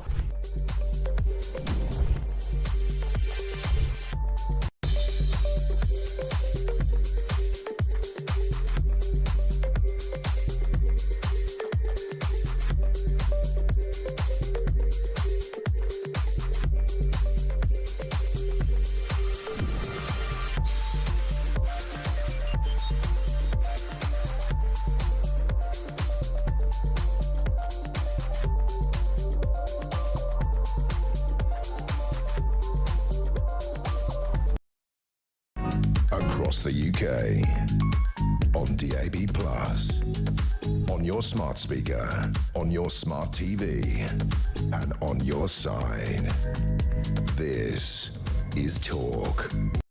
23 minutes past 11 o'clock is the time, and if you want to put your question to Nigel Farage, the leader of Reform UK and, of course, MP for Clacton, you can do so. 0344 499 1000. I promise we'll take some calls before he leaves us. Just before we get tucked into some questions, Nigel, you've been in the States a lot. Inevitably, extraordinary times. We've been watching it with fascination. Donald Trump 2.0 and all that sort of business. What's he like? Larger than life, very warm, very friendly. If he likes you, he really likes you. If he doesn't, he really doesn't. But just with ordinary folk, wherever he goes, he's incredible. I mean incredible. Waiters, waitresses, drivers. He makes people feel really special. He's got an incredible personal warmth, and it's not always something you see necessarily on television, but he's really got that. He's very charming. And have we gotten over the Elon Musk issues? I mean, are you back friends again, or is it? I'm talking. We're talking. We are. I mean, to be in touch with the world's richest man, who has. I mean, people sometimes criticise Elon Musk and say, "Oh, he's this and he's that and he's." If you are that intelligent and you've done as many things for the world, you are going to be different from everybody else. He's a hero. He created PayPal, which changed the world of payments. He created Tesla, which, against all odds, has changed you can like them or not. He's got SpaceX, he's put rockets in there. I mean, he's done things that none of us can even dream of doing. And he's brought back free speech. Remember that November 2020 presidential election, when all debate around Hunter Biden's laptop was shut down. Then the pandemic. If you question lockdowns, you might find yourself suspended on Facebook or elsewhere. That whole social media debate room has completely shifted because of Elon. Now look, he and I don't agree on everything, and I don't bend my opinions for anyone. So your views, you've been very clear about your views on Yes. Tommy Robinson. Yes. Absolutely no interest in him joining Reform or otherwise. Let him do his own thing. We'll do our thing, and that's it. All right. But Elon and I didn't agree on that. But hey, you know what? Friends don't always agree. Do you think you're going to get some money? I don't know. I don't know. I honestly don't know. I'd like some money. At the moment, we're being funded by the public because they're joining our party. It's 25 quid to join, and some give us 25 Yeah, I quid. noticed that Kenny Badenoch wouldn't say this morning how many members the Conservative Party has. Well, they said 131,860 when they had the leadership election. I think it's a long way below that. Where are you now? 186,500 members and growing by many hundreds, some days even thousands. Right, let's take some calls. 0344 499 1000 to tuck your call in very quickly to Nigel Farage if you would like to ask him something. John is in Reading. John, good morning. Oh, hello there. Yeah, just a quick question for Nigel. Is Reform planning to hold their own sort of investigation into sort of the Southport incident? Because I came across this thing online, a lady called Louise Uwaku, who sort of, the father sort of seems to maybe have served in the military in Rwanda during the genocide. Maybe, I don't know whether that's true or not, but I think it deserves some investigation. Well, look, I mean, first things first. I feel there should be a full national inquiry into the grooming gang scandal, absolutely. And the fact there isn't, the fact that Labour have now announced there'll be 5. And you would say national inquiry because, well, I would because of the seriousness of it. What's the difference between national and local? Well, if what we believe to be true, that in 50 different towns this was happening, maybe more, then just doing it in 5 doesn't make sense. But here's the problem. You know, I said I would call, I'd help fund a national inquiry to try and chivvy the government into doing it.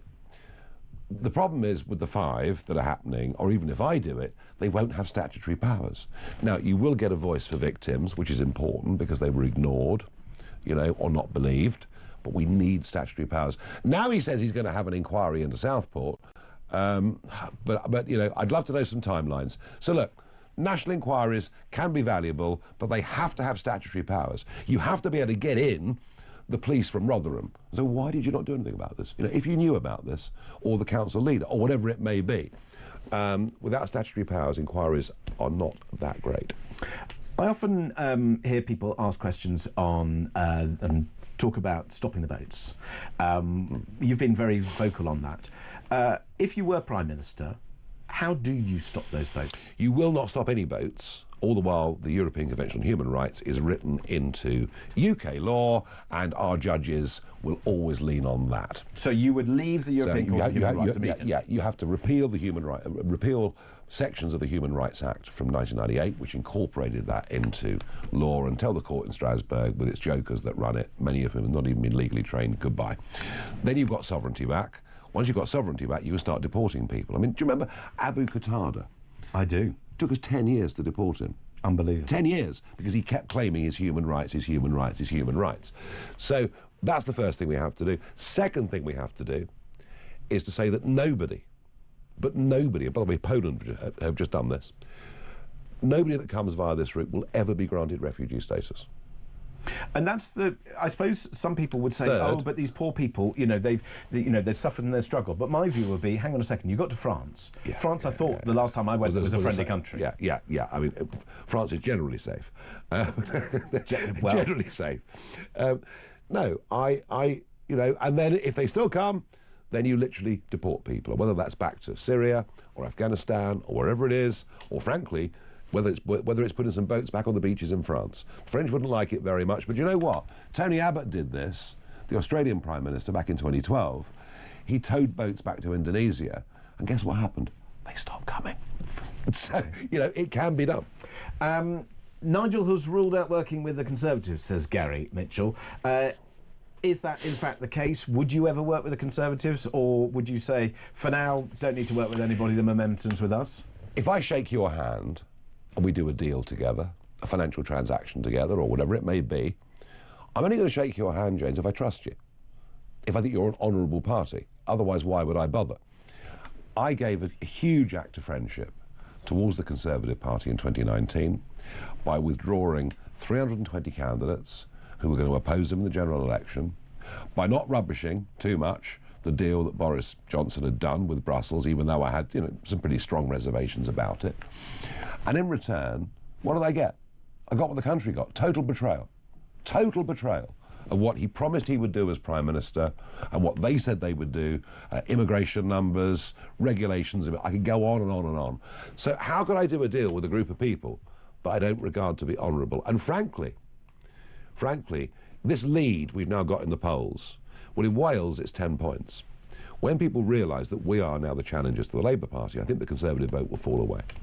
A question from Susan, who says, what does Nigel think about Dale the eco-person? So this is Dale the... he's in the list, actually, which we're going to be talking about later on the show, of the UK's top taxpayers. He's also, is it Ecotricity, I think? And he is a Labour Party donor. He's also been granted permission, I understand, for a particular electricity-producing farm. On the positives, Dale Vince is paying lots of tax. And it's documented, and there it is, millions of pounds. Fantastic. And that's great, because so many people are leaving. So that's great. I do not think somebody who's a direct Labour Party donor should be in receipt of a big wind farm permission, out of which he might make a very considerable sum of money. It looks dreadful. Finally to you, am I speaking to the next Prime Minister of the United Kingdom, or is it a further project that you think there's more work to be done to continue this momentum? If ever there was a once-in-a-100-year moment in British politics, rather like after the First World War, the Liberals disappeared as the main party to be replaced by Labour. If ever that moment was going to happen, it's now. It's now. You've heard it here first. You and I will clearly have to talk again some more, but time is against us. Nigel Farage, MP and indeed leader of Reform UK. Thank you very much indeed for joining me live in the studio here on Talk, where we'll be taking more of your calls and turning our attention to the other big stories of the day. That's next on Talk.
AB Plus.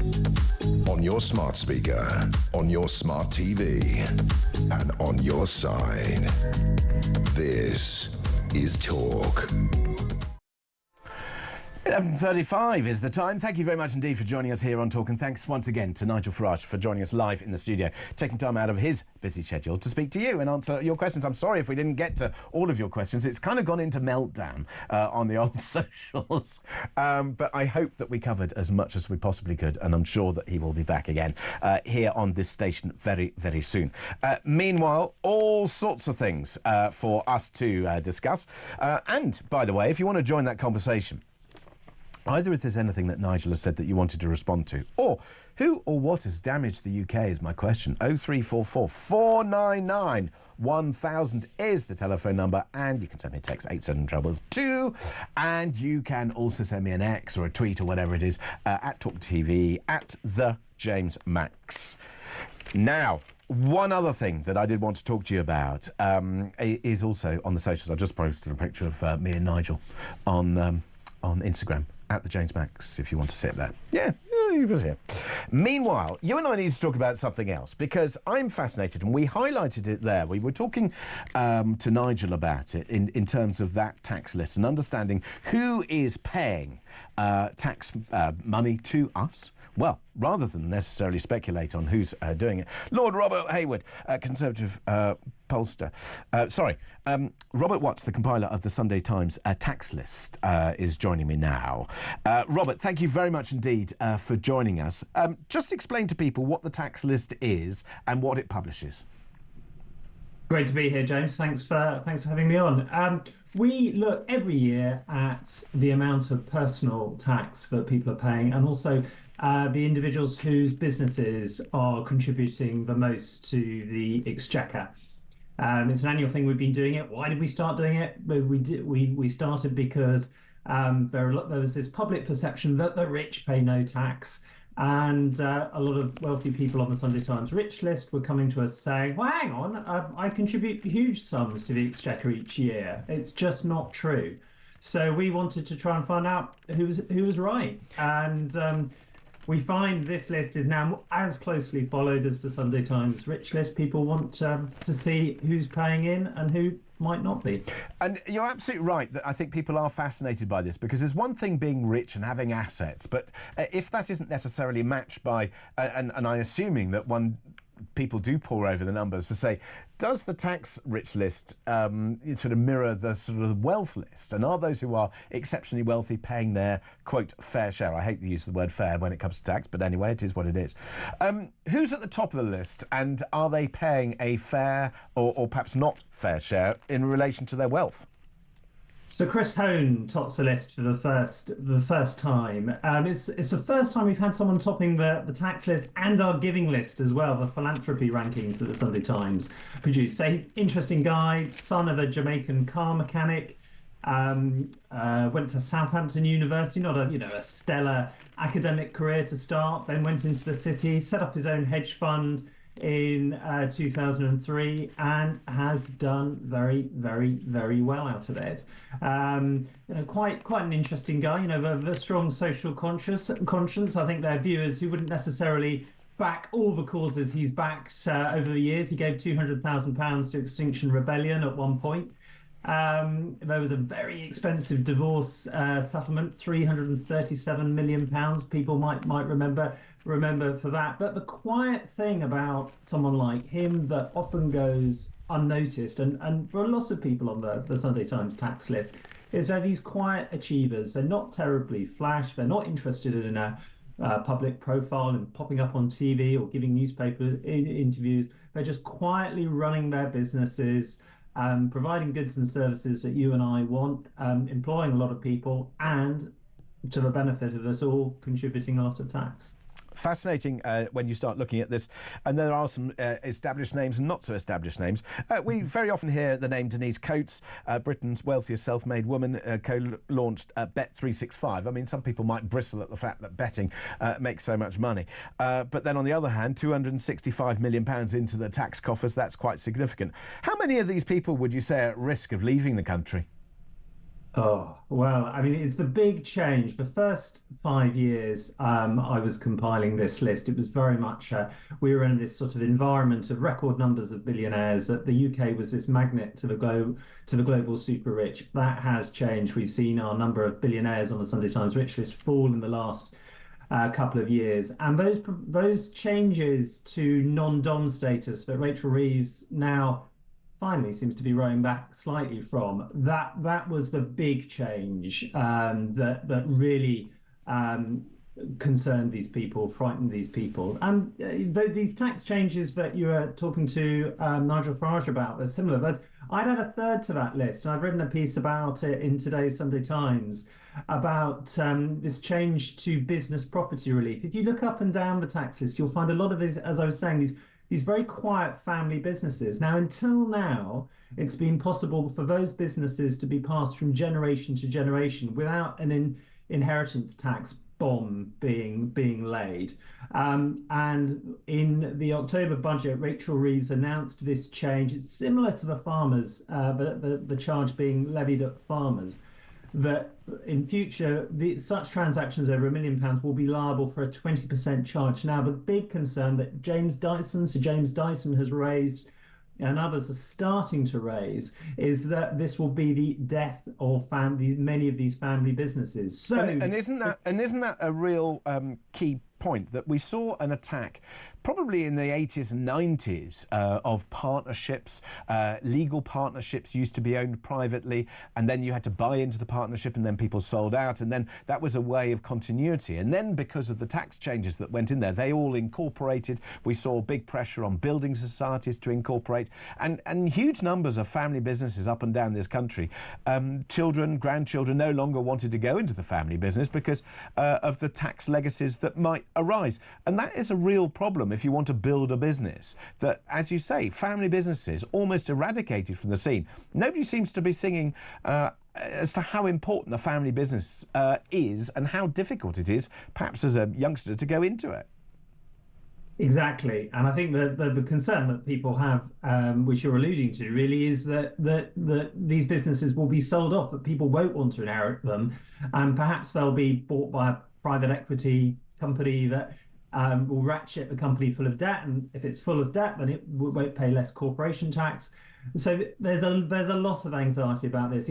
There's concern it will cost jobs. There's concern it will see the breakup of businesses, and you may get that one-off hit of an inheritance tax bill for 1 year, but the loss for year after year after year into the future from the death of some of these family firms is something that I expect to see a lot of concern and a lot more noise about in the coming weeks and months. Do you ever get frustrated when you write about these things that there seems to be a lack of either financial knowledge or understanding, particularly of tax system and matters financial in our country, and people seem to be financially illiterate, that they say, oh, the rich should pay more tax. But of course, we do have a tax system that is both progressive, and the more you earn, the more you pay. And there seems to be a sort of lack of understanding. Do you think that we need to have a better understanding in order to have a more informed debate, that when, for example, the Chancellor comes with changes, that if we actually had a better base understanding, we might be able to judge her changes and moves more effectively? Well, there are a lot of people, aren't there, who are furious, I think, at sort of the lack of consultation with the changes to inheritance tax on farming land. And I think there is a similarity here with the tax on property on business property relief. I mean, it's interesting, isn't it? Because I think there is a bit of a disconnect, because we are a nation of shopkeepers. There is a quite admiration we see with both the tax list and the rich list for the people on this list. That, you know, almost sort of go on, my son, well done. You've created a business. You deserve to enjoy the benefits of that. And then when it comes to the tax bill, people feel, on the one hand, often they look, I think, through two ends of a telescope. A lot of us will be staggered that there are 15 people on the tax list this year who contributed more than £100 million to the public finances each year. You know, that's not the sort of sum that pays for a nurse's salary. That's the sort of sum that builds a hospital.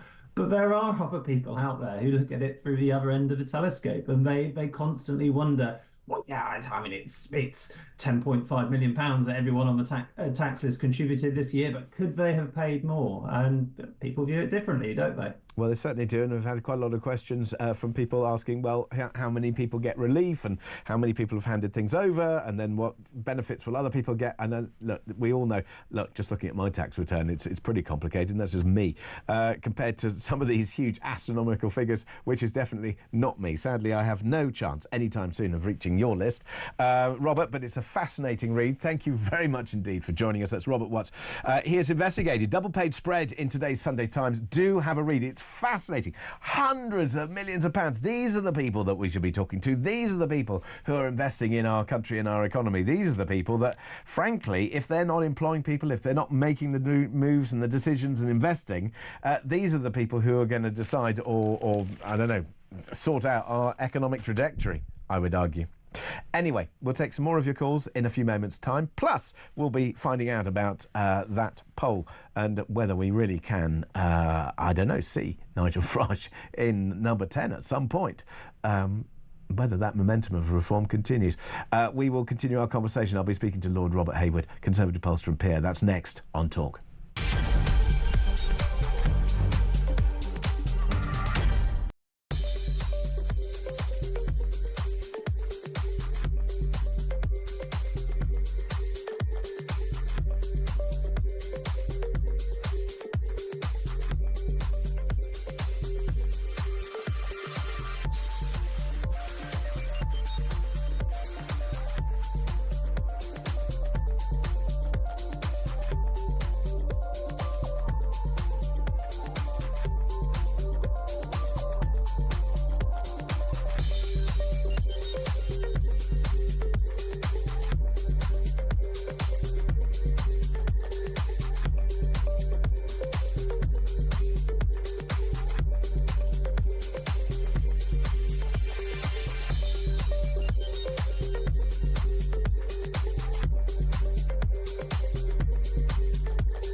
What would be your position in terms of how we would even begin to think about administrating something like the death penalty? I mean, how would we do it? I haven't got the answer to that, Mike, but I do think there's reasons now to have a serious national debate for reintroducing the death penalty in exceptional circumstances. And I think this is an exceptional circumstance. So I would listen to all the arguments and then make a decision. And I think that's how good government should work.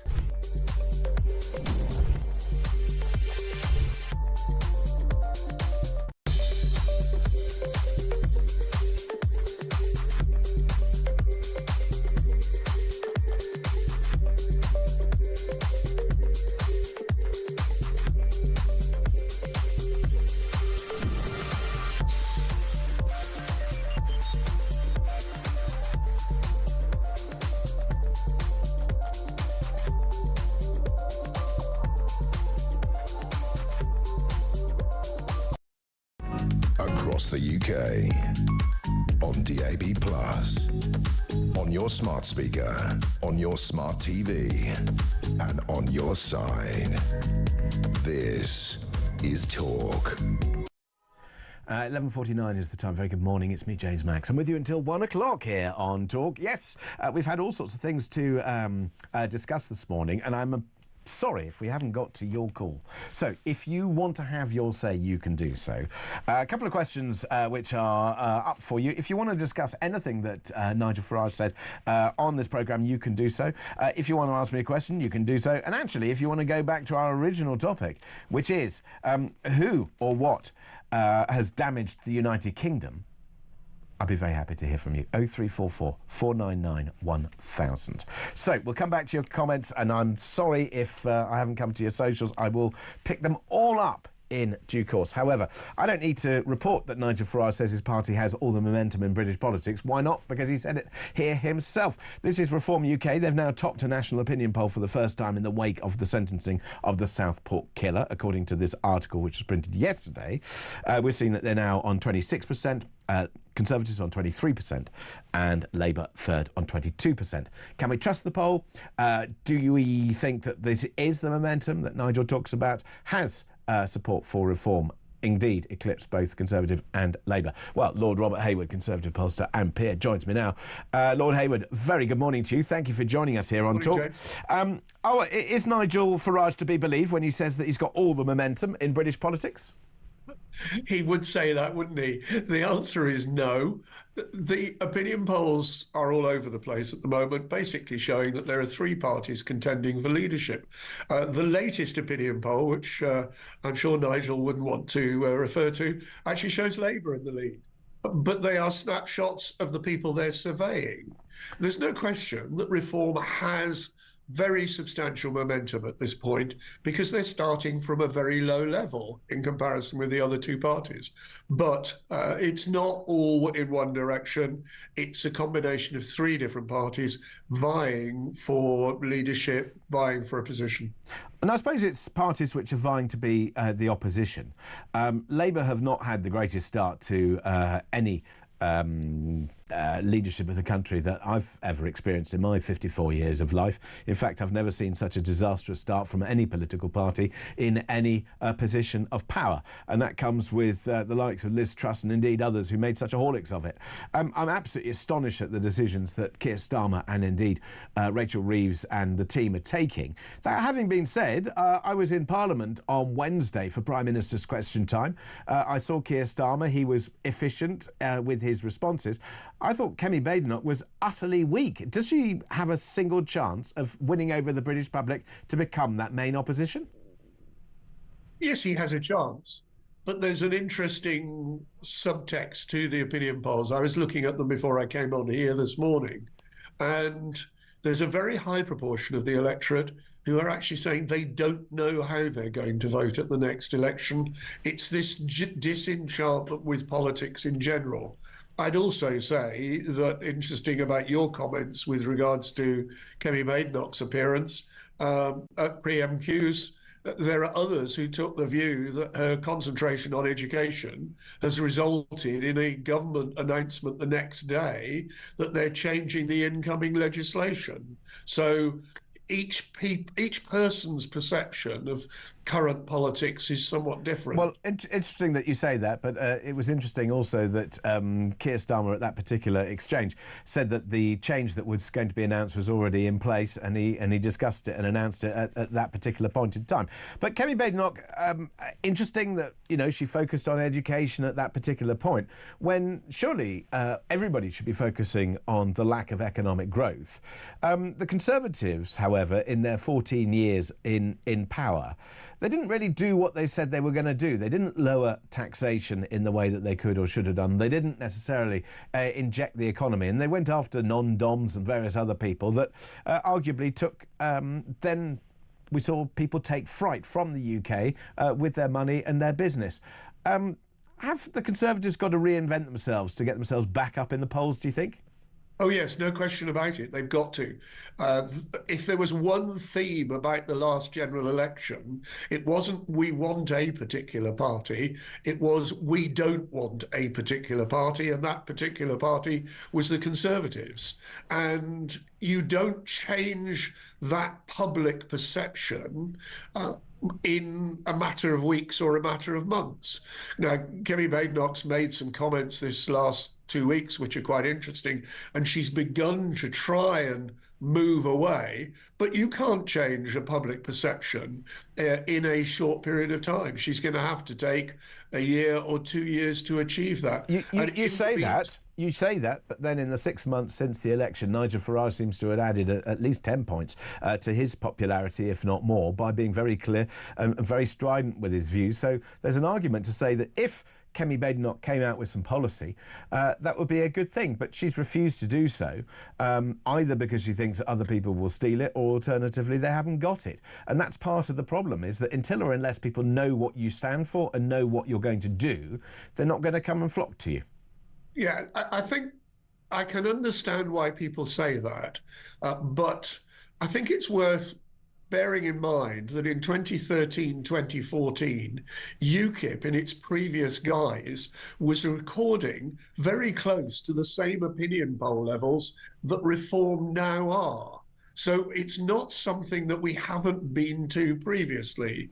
The problem for Nigel Farage, yes, he's enormously popular with certain people, and he's a brilliant populist. I love being interviewed by him, but he's very much, to use a standard expression, Marmite.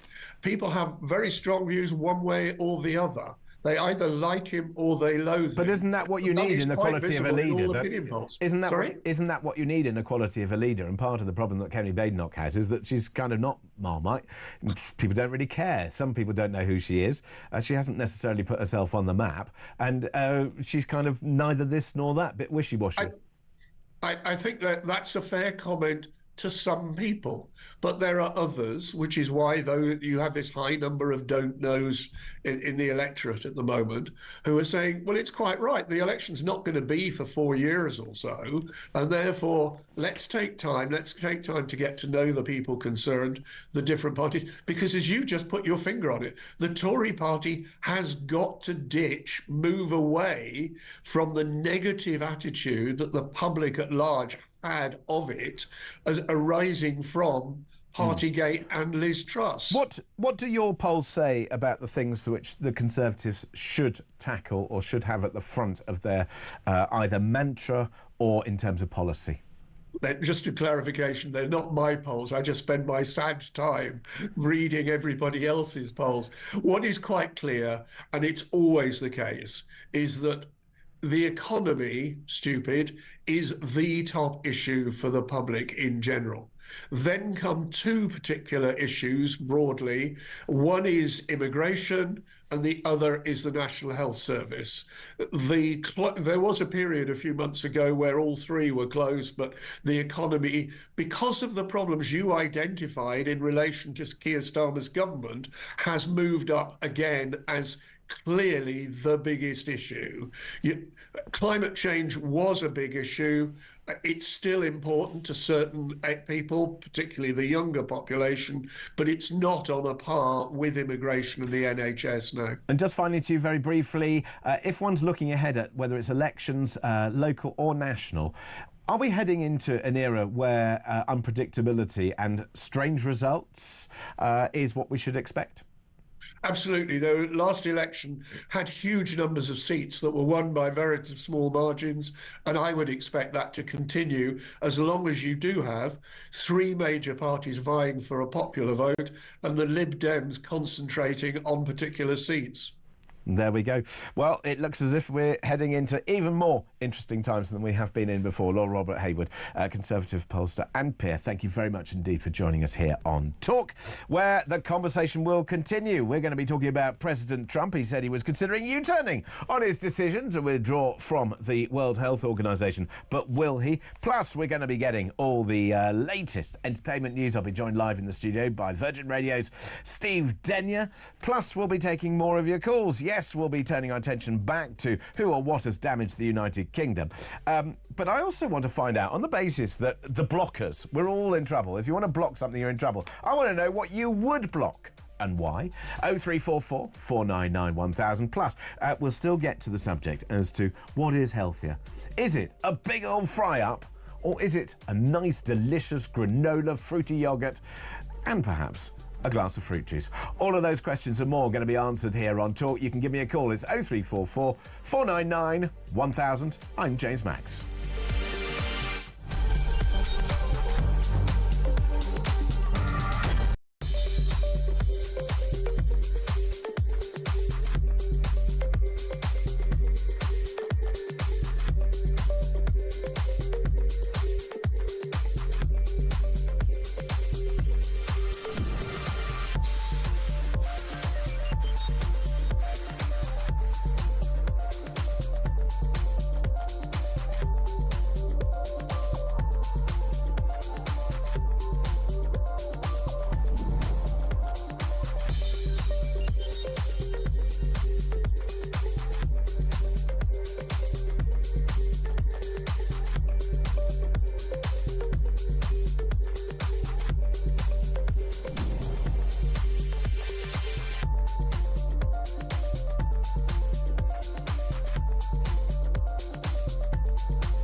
Across the UK, on DAB+, on your smart speaker, on your smart TV, and on your side.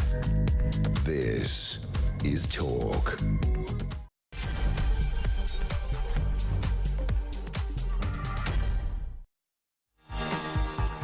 Very good afternoon to you. It's just coming up to 3 minutes past midday. My name is James Max. This is Talk. I'm with you until 1. Still to come after 12:30. Going to be joined by Steve Denyer. He is from Virgin Radio, our sister station. He'll be talking about all the entertainment news. Plus, of course, We will be talking about the United States very shortly. We'll be speaking to Greg Swenson, chair of the Republicans overseas. Going to be talking to him about some of the changes that perhaps Donald Trump is going to make to his strategy, despite having the fact that he just signed some court orders or whatever it is, executive orders over the last few days, and he might be doing some U-turns. But we'll see. So we'll be speaking to Greg about that. Plus, if you want to have your say, I really want to hear from you this morning, and I'm sorry if we haven't had as many of your voices as we would like. It has been a bit of a busy show, but I'm asking you this morning, who or what has damaged the United Kingdom? So I know a lot of comments are coming on the socials there, but if you want to have your say, it's 0344 499 1000. Plus, in the papers today, Rachel Reeves has been talking about stopping the blockers and, sort of having a go, if you like, at anybody who will get in her way to stop economic growth. Stopping the blockers. So I'm trying to work out, well, what would you block and why would you block it? Because sometimes you need to block stuff, don't you? Sometimes you need to have something in the way. 0344 499 1000 is the telephone number. Tell me what you would stop. Reeves at war with Labour's blockers, says the front page of the Telegraph. OK, look, I understand if you want to get a new airport, if you want to get a new railway line or anything else, you want to block it. Maybe you've got some housing which is due to take place near where you are. And I find it fascinating that you've got some Labour MPs opposing housing developments on their constituencies despite being elected on a pro-building manifesto because it's in their seat. Rachel Reeves says, no, growth takes precedence. Stop the blockers. So what would you block and why? 0344 499 1000. Call me now, you will get through. So that and who or what has damaged the United Kingdom. I think plenty of chunky things to talk about. And by the way, if you want to tell me about your breakfast and the sorts of things that you go for, that maybe you do have a fry up and you think, delicious. Or maybe you think, oh no, healthison. And it's time to have some granola or otherwise. Have I got news for you? Well, you can tell me what you're having. 0344 499, although it's more brunch time now. I don't know. 0344 499 1000 is the telephone number. So all sorts of messages coming in. Trump is Marmite and won the presidency, says Paul. Yes, I think he is Marmite, but I think, for many people, he was the answer. He was the answer to America's problems. And maybe it's to America's problems that we need to turn. Greg Swenson is chair of the Republicans Overseas UK. Joins me now. Good afternoon, Greg. Hello, James. Thanks for having me. Thank you very much indeed for joining us here on Talk. So, President Trump, he's now been in office for a week or so. He has been signing executive orders left, right and centre. I mean, he's gone in with a big amount of momentum, hasn't he? I mean, he's been a busy man. Yeah, he really hit the ground running. It was a great week. And in many ways, all of the things he did, or most, were very well anticipated. It's the things he talked about in the campaign, things he talked about quite deliberately during the transition.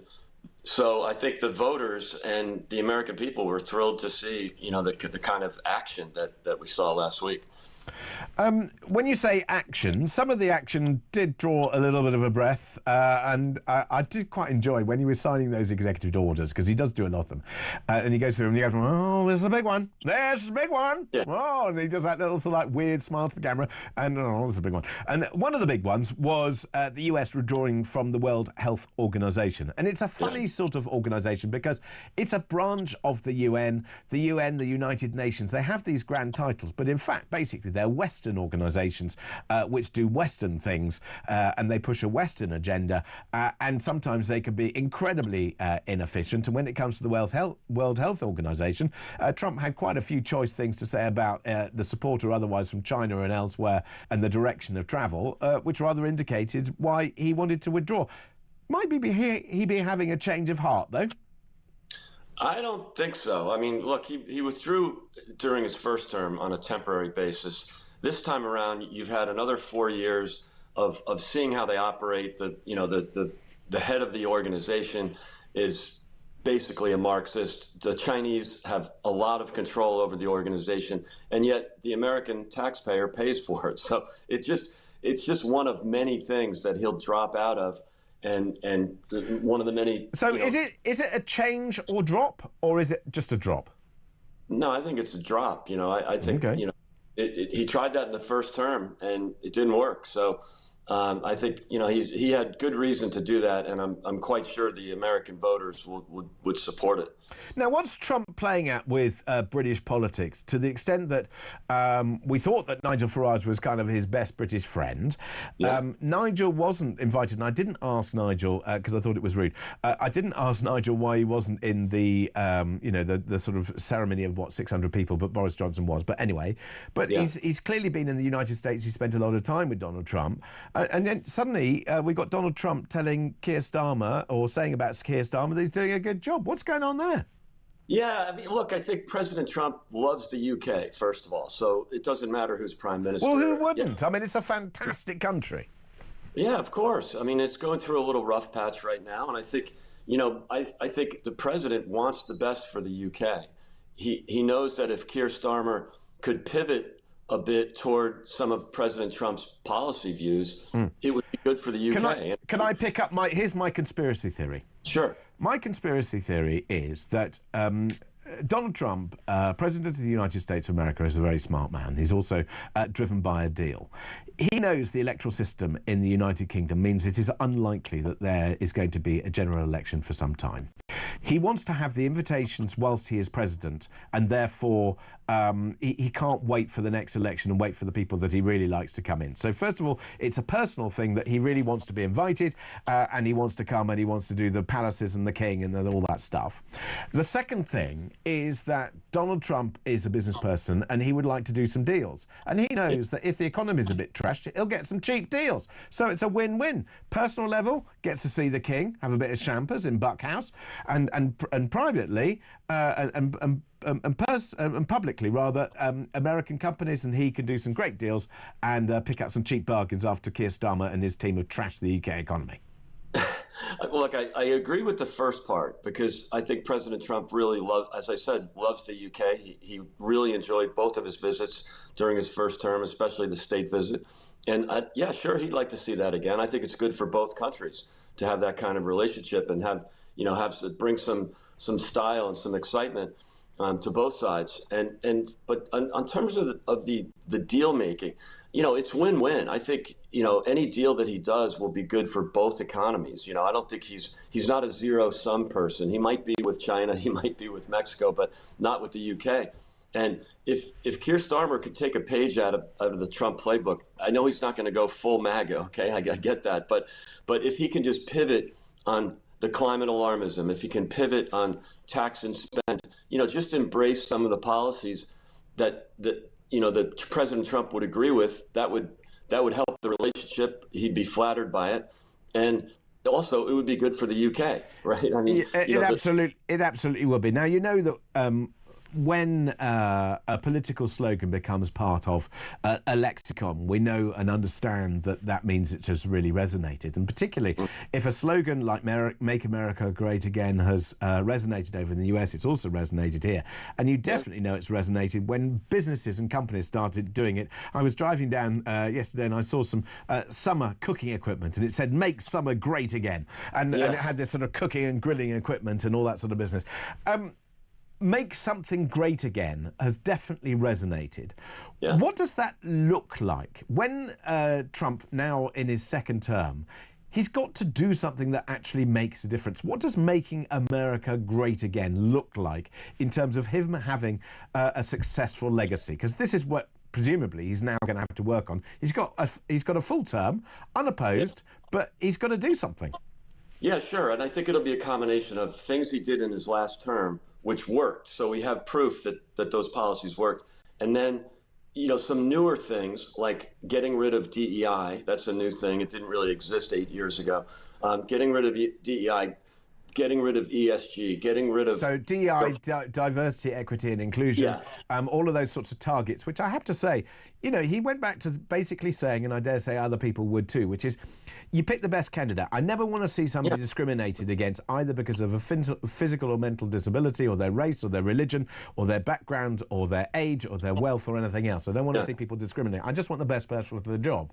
But I genuinely want to see an end to people being recruited into a position because of one of those things. And you'll see that in other aspects as well, reinstating 8,000 uniformed military servicemen and women who were kicked out of the Army and Navy, Air Force for refusing to get vaccinated. You know, that's just a cultural moment that says, you know, we are going to be the country of transparency and honesty and free speech and freedom in general. Well, you talk about free speech, but let me just ask you this question. How long before the bromance relationship between Elon Musk and Donald Trump blows up? Impossible to predict, of course, because they're both unpredictable people. But I think it's a step in the right direction. What we saw with censorship, both of the COVID conversations, of the Great Barrington Declaration, of course, the censorship of the Hunter Biden laptop, that should never happen again in a free country in the West. You've got first-term policies that you'll see again. You asked me, you know, what is he really going to do? First of all, he's going to deregulate, and that's great for the economy. And most importantly, deregulation in the energy sector. He's liberating the energy sector. Well, we heard the drill, baby drill, but what does that mean for the United Kingdom, for example? So he's talked about tariffs, he's talked about imposing on pretty much anyone or anything. Does that mean that the UK has an opportunity to do a trade deal with the US that means that we avoid it? Do you think that we're more likely to see that, or do you think that we're likely to see tariffs along with everybody else? No, I think he's dialed down the tariff rhetoric. You noticed in the inaugural address, he didn't really talk about across-the-board tariffs. He talked about targeted tariffs, using them as a negotiating tool. I think the UK has a great opportunity to do a trade deal. It's win-win for both countries. On energy specifically, you know, I don't see Keir Starmer, you know, ending the ban on fracking. It would be great if he did. It would be wise and better for the people, better for the economy. But with, you know, UK businesses paying 5 times for electricity than we pay in the United States, even 50% more than the Germans are paying right now. You know, that's a place where if Keir could, I mean, he has to stay with his party on the, you know, the climate alarmists. I know it's going to be hard for him, but if they could just pivot a little bit on energy, and in the meantime, the liberation of the energy sector in America is great for the UK because they can buy LNG. Biden banned LNG sales, and that's changing right now. So in the near term, they're going to be buying cheaper energy from America than they can get elsewhere, reduce or eliminate dependence on adversaries like Russia. And then, of course, if they can long-term solve, you know, the energy problem here, I don't see Keir Starmer doing that. I think the party is still a slave to the, you know, to the sort of net zero, and the Tories were too, by the way, which was outrageous. There's a lot of net zero chat. Just before I let you go, Greg, as we look ahead, I know you said Donald Trump is unpredictable, but can you predict the unpredictable? What should we expect from Donald Trump over the next couple of weeks in terms of either announcements or trips or things that are going to change our lives? Well, he did so much in the first week. I can't really picture anything where he was, you know, he didn't leave much, you know, to the imagination. But I do think what you'll see in the next phase is working with Congress to pass the extension of the tax cuts, the 2017 tax cuts.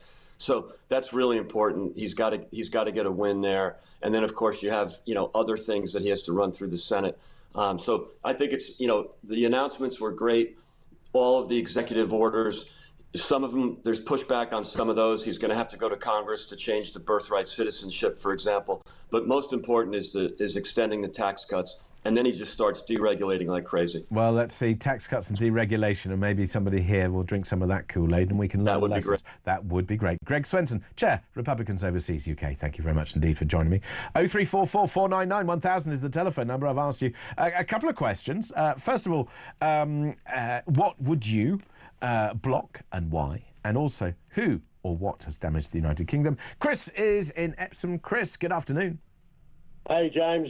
Been a while since we've spoken. Well, hi, Chris. Yes, I'm back. Yes. Were you on holiday or not well? Neither. So early breakfast is no longer a thing, you see. So I was here over Christmas and New Year, and then and I'll be here hopefully some more soon. But who knows, Chris? Well, I hope so. I enjoyed you over Christmas.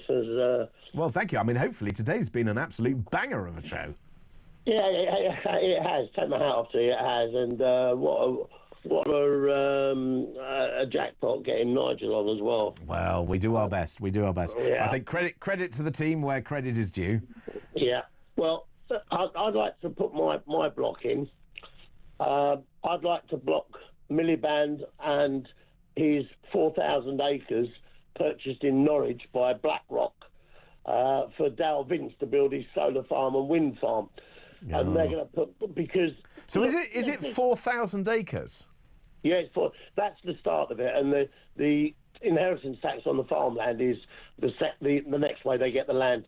The thing is that if you actually do the math, James, carbon makes up 0.0044% of the atmosphere. All right. Right. Oxygen that we breathe is 28%, for instance. Human emissions make up 11% of the emissions that are adding to it each year. Of that, we make 1% of that 11%. So the math actually comes out that the UK is responsible for, get this, 0.000044%. 5 zeros. But even if one goes back to the broad scientific claim that Britain produces 1% of global emissions, and I understand the claims that, well, it's more because we hive off stuff to be made in China or India or wherever else. All of that stuff. What we do is relatively insignificant compared to elsewhere. And I also understand the argument that says, well, we as a leading country need to lead the technology. I'm really happy for us to lead the technology. What I'm not happy to do is to see grade A agricultural land built over to build wind farms or solar panel farms, when there are so many other places that we could put them which would be more effective. And the second point I would say is that I would stop, with the banning of people using whether it's petrol or liquid gas or all of these other things, until or unless the alternatives are as good or better. Because we've made our economy uneconomic by artificially increasing the prices of our energy. And we're also not giving people the choice. I would say to people, if you want to choose green energy, you should be able to pay the price for that energy that it costs. And if it's less expensive, then it's less expensive. And you can choose. If you want gas, it's less expensive than oil. That might be, I would say dig coal again. I love coal fires. James, look, there's another major issue here that nobody has mentioned yet. Oh, yes. All right. Early adopters of technology. We may lead the world for the first year or 2 years, but then we'll have invested in stuff that has been overtaken by new technology. Well, look what happened with nuclear. We pioneered that whole industry, and then because of some localized difficulty or otherwise, or stupidity in terms of running them, suddenly we stopped our program. Everybody else nicked the technology, moved on, and we got left behind. Chris, thank you. Must leave it there. Thank you very much indeed for your call, though. We'll take more of your calls. Do give me a call if you want to tell me who or what has damaged the UK, but also what would you like to block and why? Rachel Reeves says get rid of the blockers. Well, why shouldn't you block something if you don't want it in your backyard? I mean, we have protections. Doesn't mean that the government can just go and build and do what the heck they like, does it? 0344 499 1000 is the telephone number. If you call me now, you get through. We will take as many of your calls between now and 1 o'clock as we can here on Talk.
government is going about it. At the moment, with state plans, with picking winners, with banning things, this completely miserabilist approach to net zero that we've been seeing, of course, that is incompatible with growth. And the Heathrow decision just makes that crystal clear. Yeah. I really hope it's Ed Miliband doing the media rounds when that decision is made, where he has to somehow support his government for accepting and advancing the premise of a third runway for growth purposes.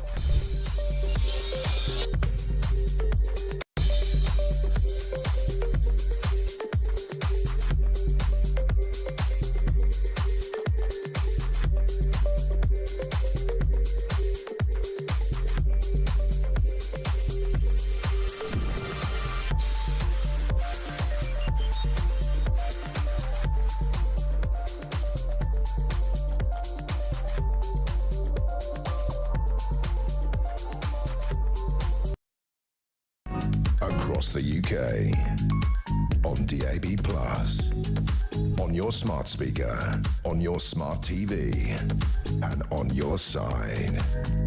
This is Talk. 12:25 is the time. Very good afternoon. It's me, James Max, with you till 1. Very shortly, I'm going to be joined by Steve Denyer. He's going to be going through all the entertainment news. Meanwhile, I have opened the phone lines. 0344 499 1000 is the telephone number if you want to have your say. Talking to you about who or what has damaged the United Kingdom, but also what would you block and why? This is after Rachel Reeves. The Chancellor said she's at war with Labour's blockers. Chancellor warns MPs and peers not to stand in way of growth as rift with left widens. 0344 499 1000 is the telephone number. I've also been very remiss on my voice notes. The WhatsApp messages that you can leave for me on the same telephone number. Let's go first to Kieran about my interview with James Murray, the Treasury Minister. James, your Labour advisor that you just had on there mentioned that the UK doesn't seem to make anything anymore. We're not very competitive and we're falling behind our European partners. We've got the most expensive energy costs in the world. Sorry about the dog barking.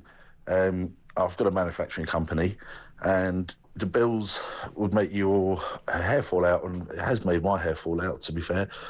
So they all haven't a clue. They've not worked in business. They don't realise why we're not making things. They have no idea why our economy is sinking. It's because they're hammering business, they're hammering people who want to get on, and they're looking after the people who don't want to get on. And that's just a simple fact. And that's why Labour and the Tory party are finished. I can tell you that now. Cheers.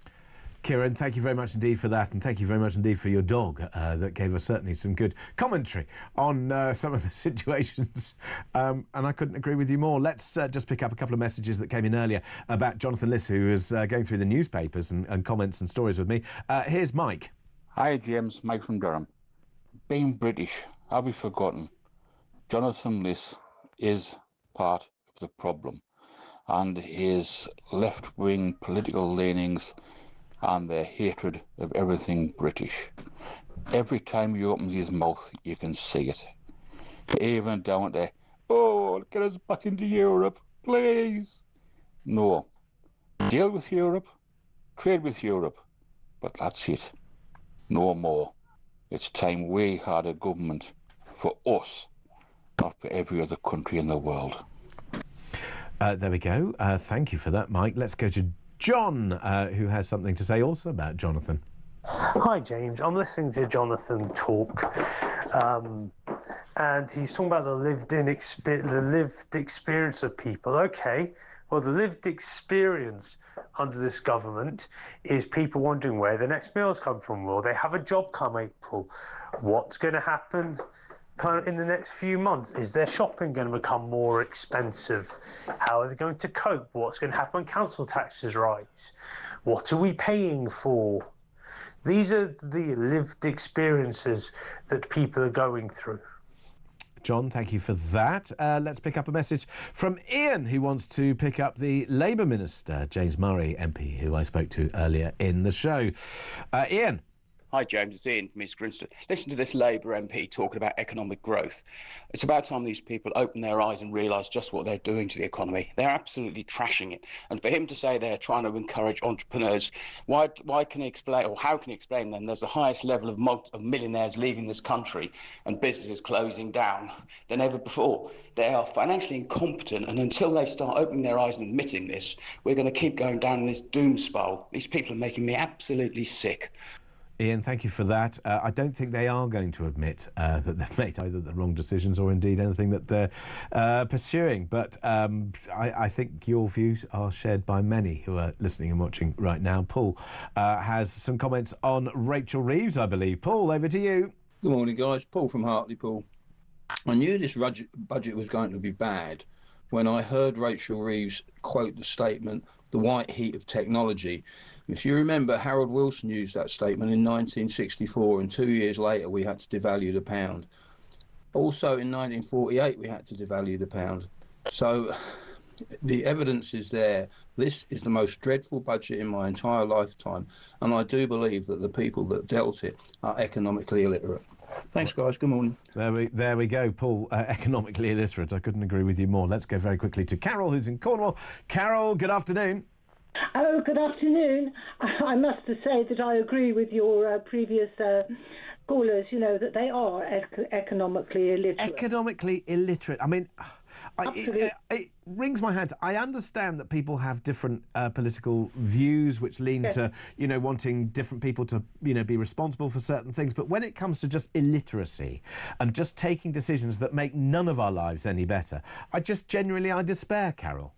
Well, so do I, and quite frankly, I can't even understand. I mean, are they, they're delusional? Are they on cocaine? I mean, I don't understand it at all. Well, they're not here to defend themselves, so I'm not going to be making representations about what they're taking or otherwise. Carol, I just wish that they would have some of the Trump Kool-Aid, and then we might see. What's Trump saying? Lower tax, encourage business, get investment going, and get rid of the shackles of government that get in the way of things. I mean, look, when Rachel Reeves says, war with Labour's blockers, fair enough. I get it, because we've had, just get on and build the third runway at Heathrow, get on and build HS2, get on and build the roads, fine. And also use clever financing to do it. Encourage people to do things. But, some of the things that she wants to unblock, where she just wants to build houses everywhere, I'm not sure I agree with.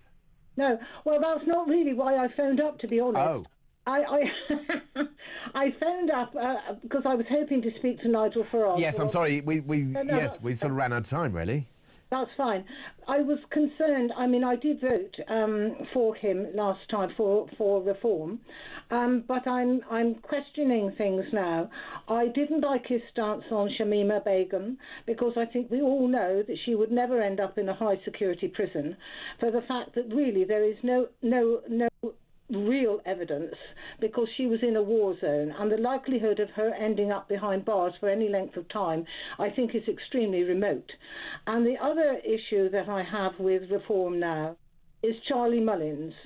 He was an ardent Remainer and actually quite a dictator over COVID vaccines for his staff and for others. So I wonder whether Nigel is moving more to the centre ground, and if he is, he's going to lose my vote. Oh, I don't think I got the impression that he's moving to the centre ground. He seemed to be pretty clear this morning on aspects of tax and rolling back, what he would do to stop the boats and to deal with immigration.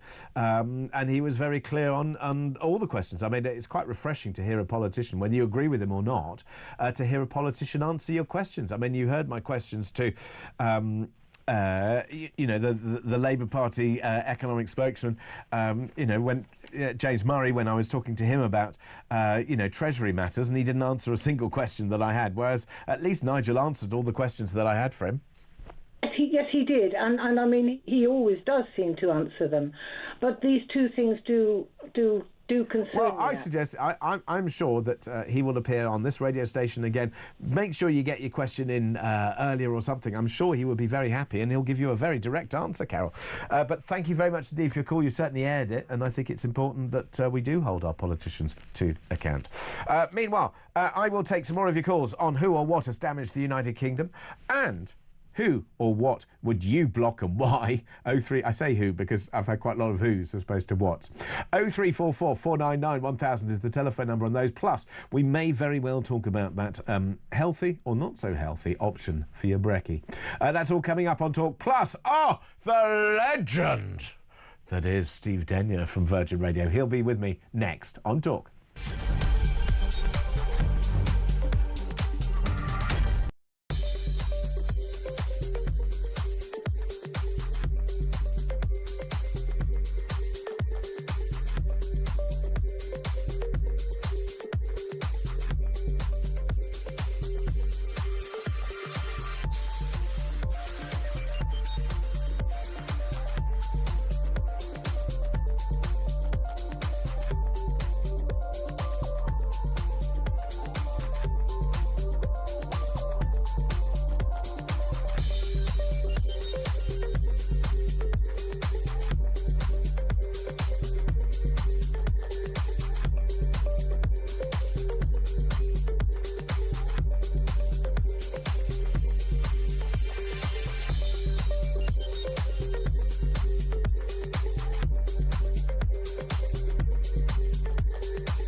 Across the UK, on DAB+, on your smart speaker, on your smart TV, and on your side.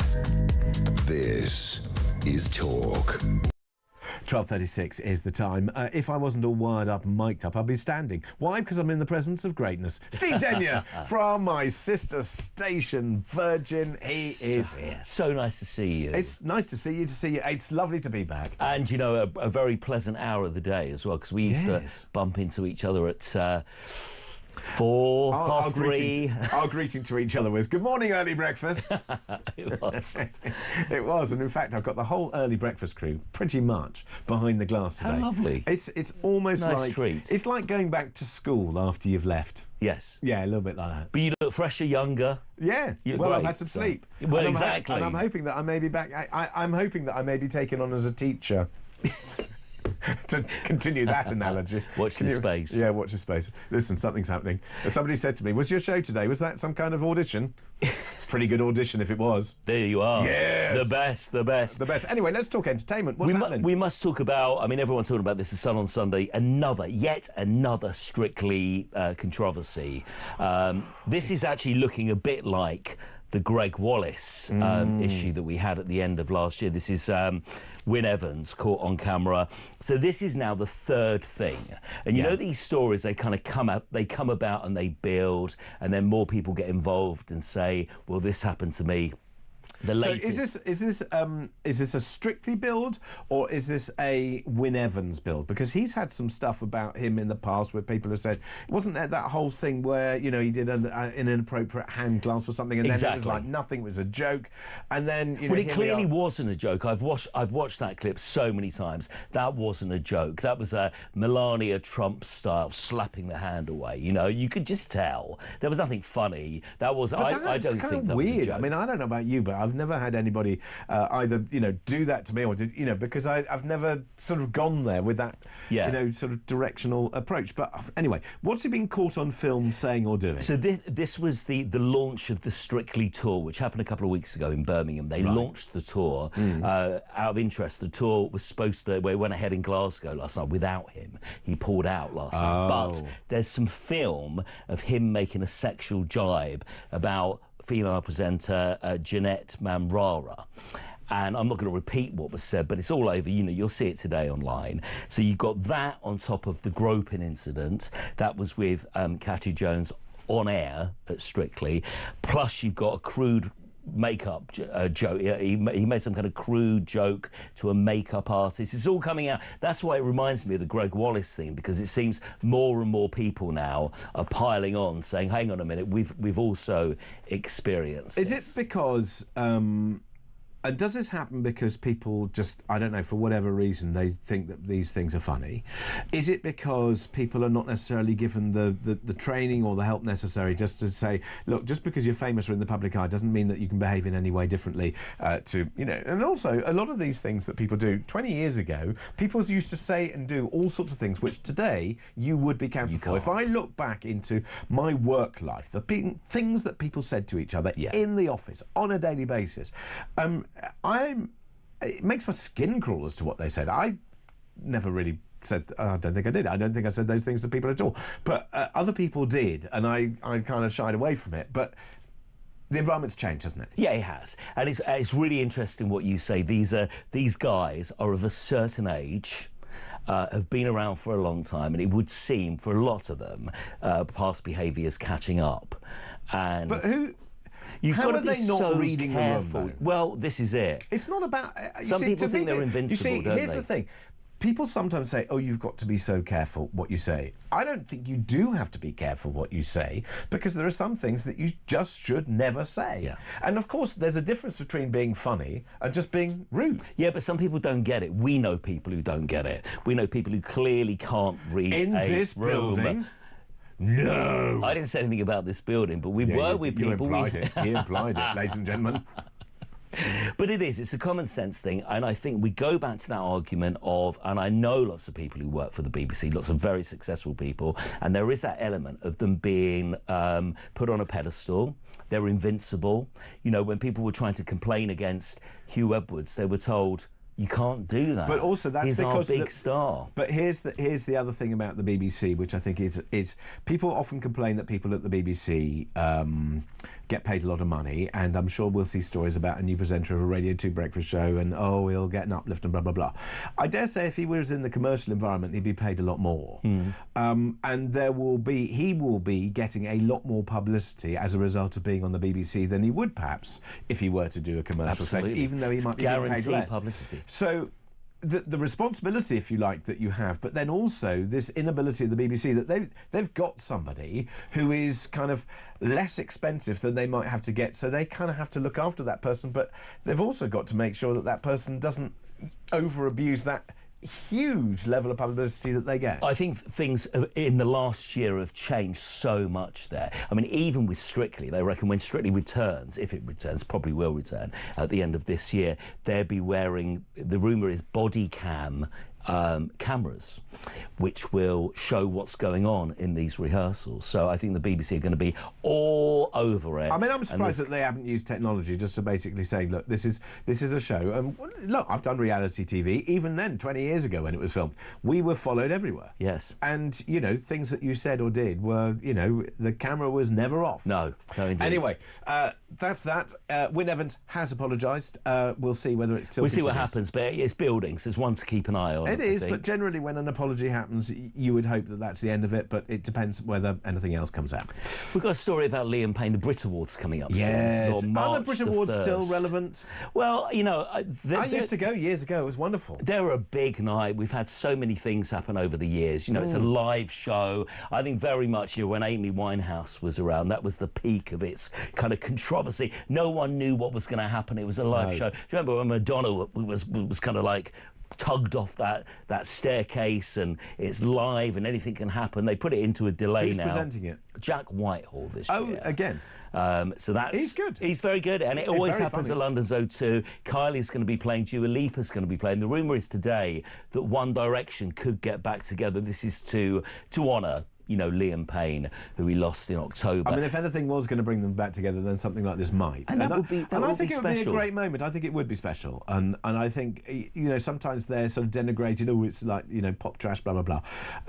Incredible that they had the success that they did, and also that they spawned such incredible talent, particularly. I mean, for example, I think about...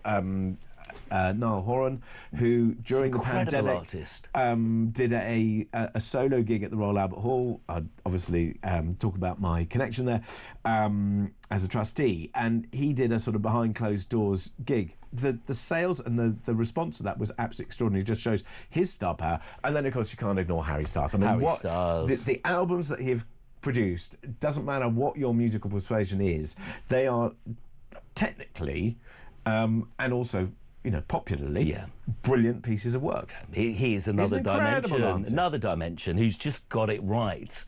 He's just got it. If you could bottle the success he had, people would play billions for it. But also, it's personality, but it's musicality. It's the songs that he's created, the people that he's associated himself with, of course, and also how he's moved on. His career. Brilliant. I genuinely hope they do, and I hope that if it is, then it's a fitting tribute. Meanwhile, you've been to see a very, very long film. Oh my goodness. I had to catch up on sleep last night. 3 hours, 35 minutes. Oh, well, it's a movie. That sounds like a good sleeping time. It's a movie that is so long, there's an interval built into it. Can I show you a little clip? This looks set to be #1 this weekend. It's The Brutalist. Have a look at this. It's a lie. What? These are yours, yes? Yes. All of them? Yes. Tell me, why is an accomplished foreign architect shoveling coal here in Philadelphia? I'm afraid it is not so simple. I mean...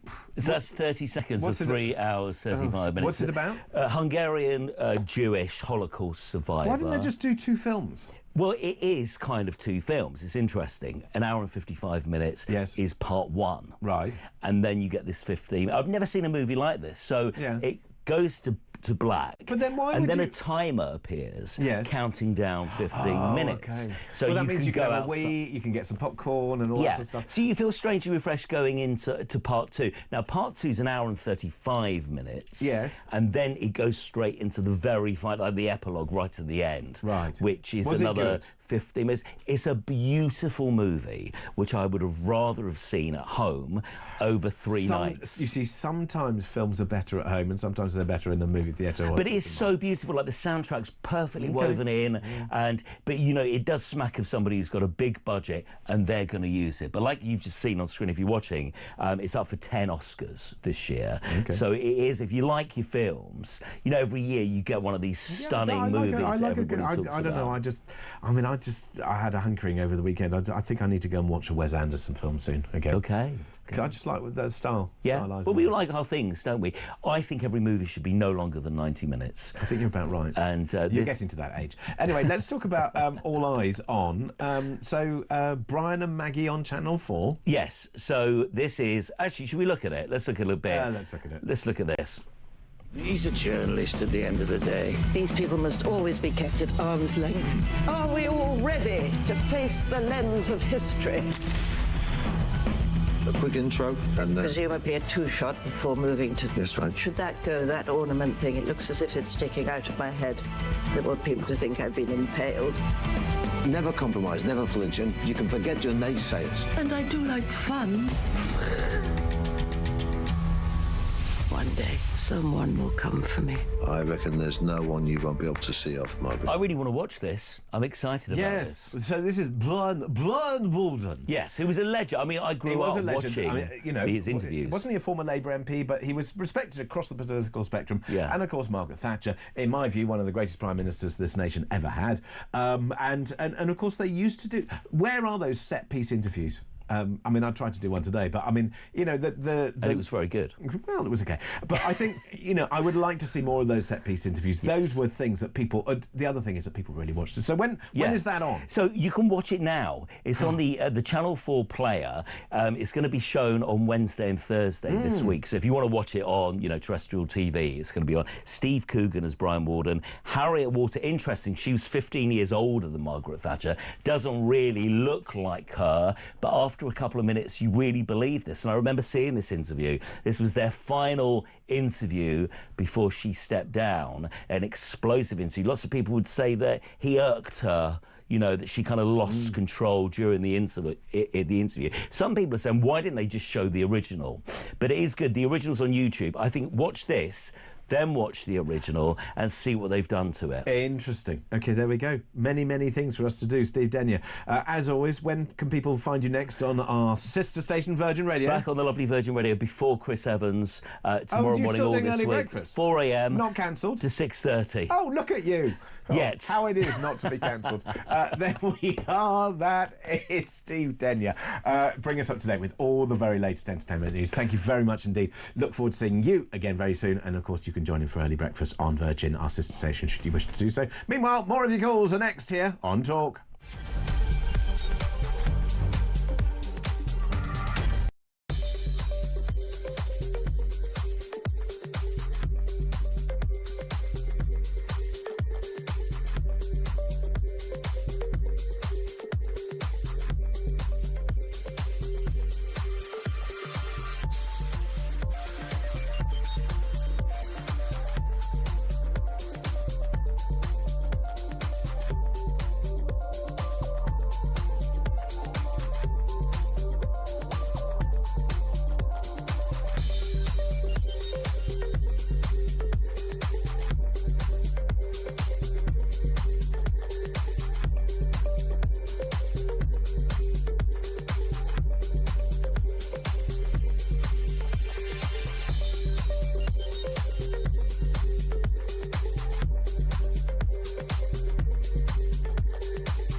the very least, force this little to sit in a dock and face the music and listen to the harrowing statements of the victims whose lives he either snuffed out or ruined. Don't forget, you've got parents there whose little kids have been maimed and killed. Their lives ruined too. Put him in the dock and make him do it. And if he doesn't like it, stick him in a straitjacket, put a gag on and force him. Force him. Why are we always so weak?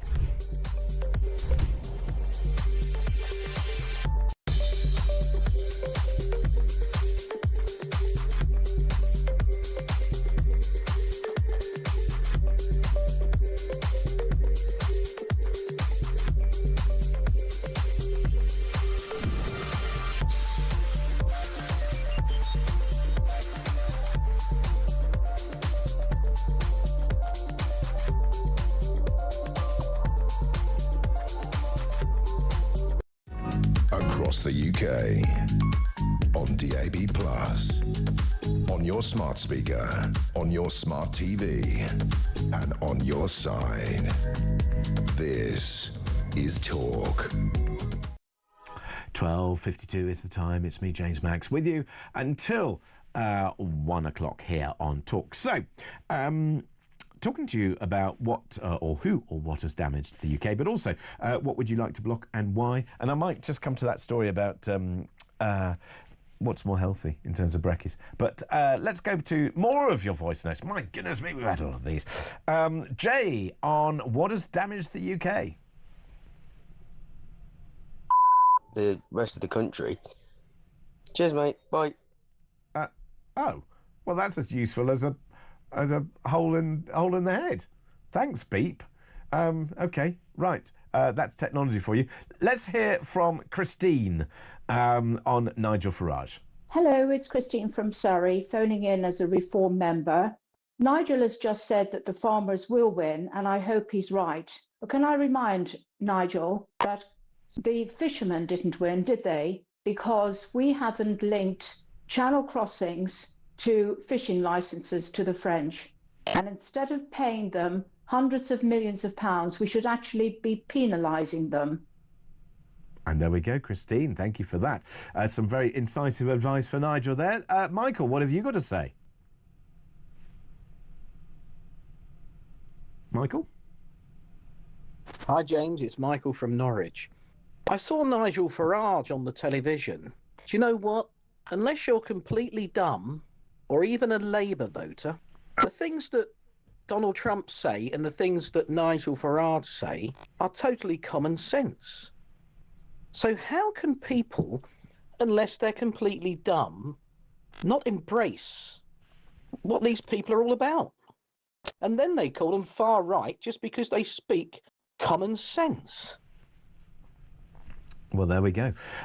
Michael, thank you very much indeed for that. The voice of common sense, well, that is the mantra that we like to have here on Talk, that we're the home of common sense. And I would have thought that things which make common sense, things that sound sensible, you'd have thought or would hope that our politicians would pick up. Anyway, let's go back to your calls. Martin's in Cambridge. Hi, Martin. Morning, James. Yeah, just following on. It's afternoon, Martin. Time has flown. I do apologise. That's all right. Anyway, what can you tell me? Yeah, I just want to follow on from that last comment. You have to realise, I think these people in the Labour Party and the sort of Remain establishment, they are just utterly wedded. It's almost like a religion, either net zero or going back into Europe or whatever. And I just come up with this hypothesis that maybe all of this degradation of our economy is actually deliberate.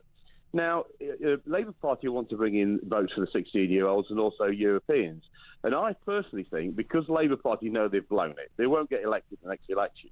I think there's going to be, this is my personal opinion, I think there's going to be a rainbow election, a rainbow alliance between the Liberals, the Labour and the Green. And my God. I mean, hang on a second, Martin. You just put something awful into our heads. It's just like, could anything be anything worse than the Labour government that we currently have? And then you come up with this coalition of idiots. Oh, my God, that would be absolutely appalling, Martin. Exactly, and that's why they're degrading the economy. I mean, they want to bring over the next 3 or 4 years that we're the sick man of Europe. There's only Europe that can save us. And they know, Labour Party know, the only chance that they've got to get re-elected is to form an alliance and offer a referendum at the next election. They're going to degrade our economy. It's already started. Oh, you know, are we going to join the European Customs Union? We're going to do this, we're going to do that. I'm assuming, Martin, I have absolutely no objection to anybody wanting to improve our trade with Europe. And I would say improve our trade with Europe, improve our trade with America. And as Nigel Farage said, you know, focus on America and make sure that you don't do something with Europe that upsets them and undermines your plan, and trade on your own 2 feet. But surely you can trade with both. Yes, you can, but you have to realise that these people are completely insane. You have to start from the... Look at Lammy. I mean, the man is off his trolley. I mean, he is such a European zealot. They would go back in tomorrow, James, and they are massaging the media, and you mark my words, over the next few years, it's going to be a drip, drip, drip. We can't... The reason why, it's not our fault that the economy's imploded. The reason is Brexit. No, well, you see, anybody who says that to me says no. The reason is that Rachel Reeves has done everything possible to reverse any growth prospects that we had. Martin, before I let you go, are you a big fan of breakfast? Breakfast? No, I don't tell you. I have 2 digestive biscuits, and then a cup of tea, and then I have no breakfast at all. I have a light lunch, and then a big meal at night. Well, then you're the wrong person to ask this, because I was going to ask you about fry-ups or trendy breakfasts like granola, fruity yoghurt and cereal bars. Which do you think is healthier? I would suggest poached eggs on toast. Okay. That would be I mean, a poached egg on toast is a delicious thing. Eggheads say that a cooked breakfast has complex carbohydrates and healthy fats that help sustain us all day long, whereas if you have the fruit and the yoghurt and the bars and all that sort of stuff, in fact, it's not really very healthy for you at all. And they're saying, have the fry-up. Well, I agree with that. I mean, let's be honest. The British Empire wasn't built on eating muesli, was it? I don't know. I quite like a bowl of muesli on occasion, Martin. I mean, I like to mix it up. Sometimes I like to have a bit of a sausage and a fried egg or a poached egg on toast or scrambled egg on toast or even beans on toast. Lovely. Yeah. And sometimes I like to have a little bit of health, a little bit of granola, a little bit of muesli, and sometimes I like to forget that I want to live any time at all, and I'll go and have either Frosties or the American Lucky Charms with ice cold milk. I think I'm going to actually do everything. I mean, we just had a fly this morning. It's Sunday. But during the week, I like to be yogurt. And then suddenly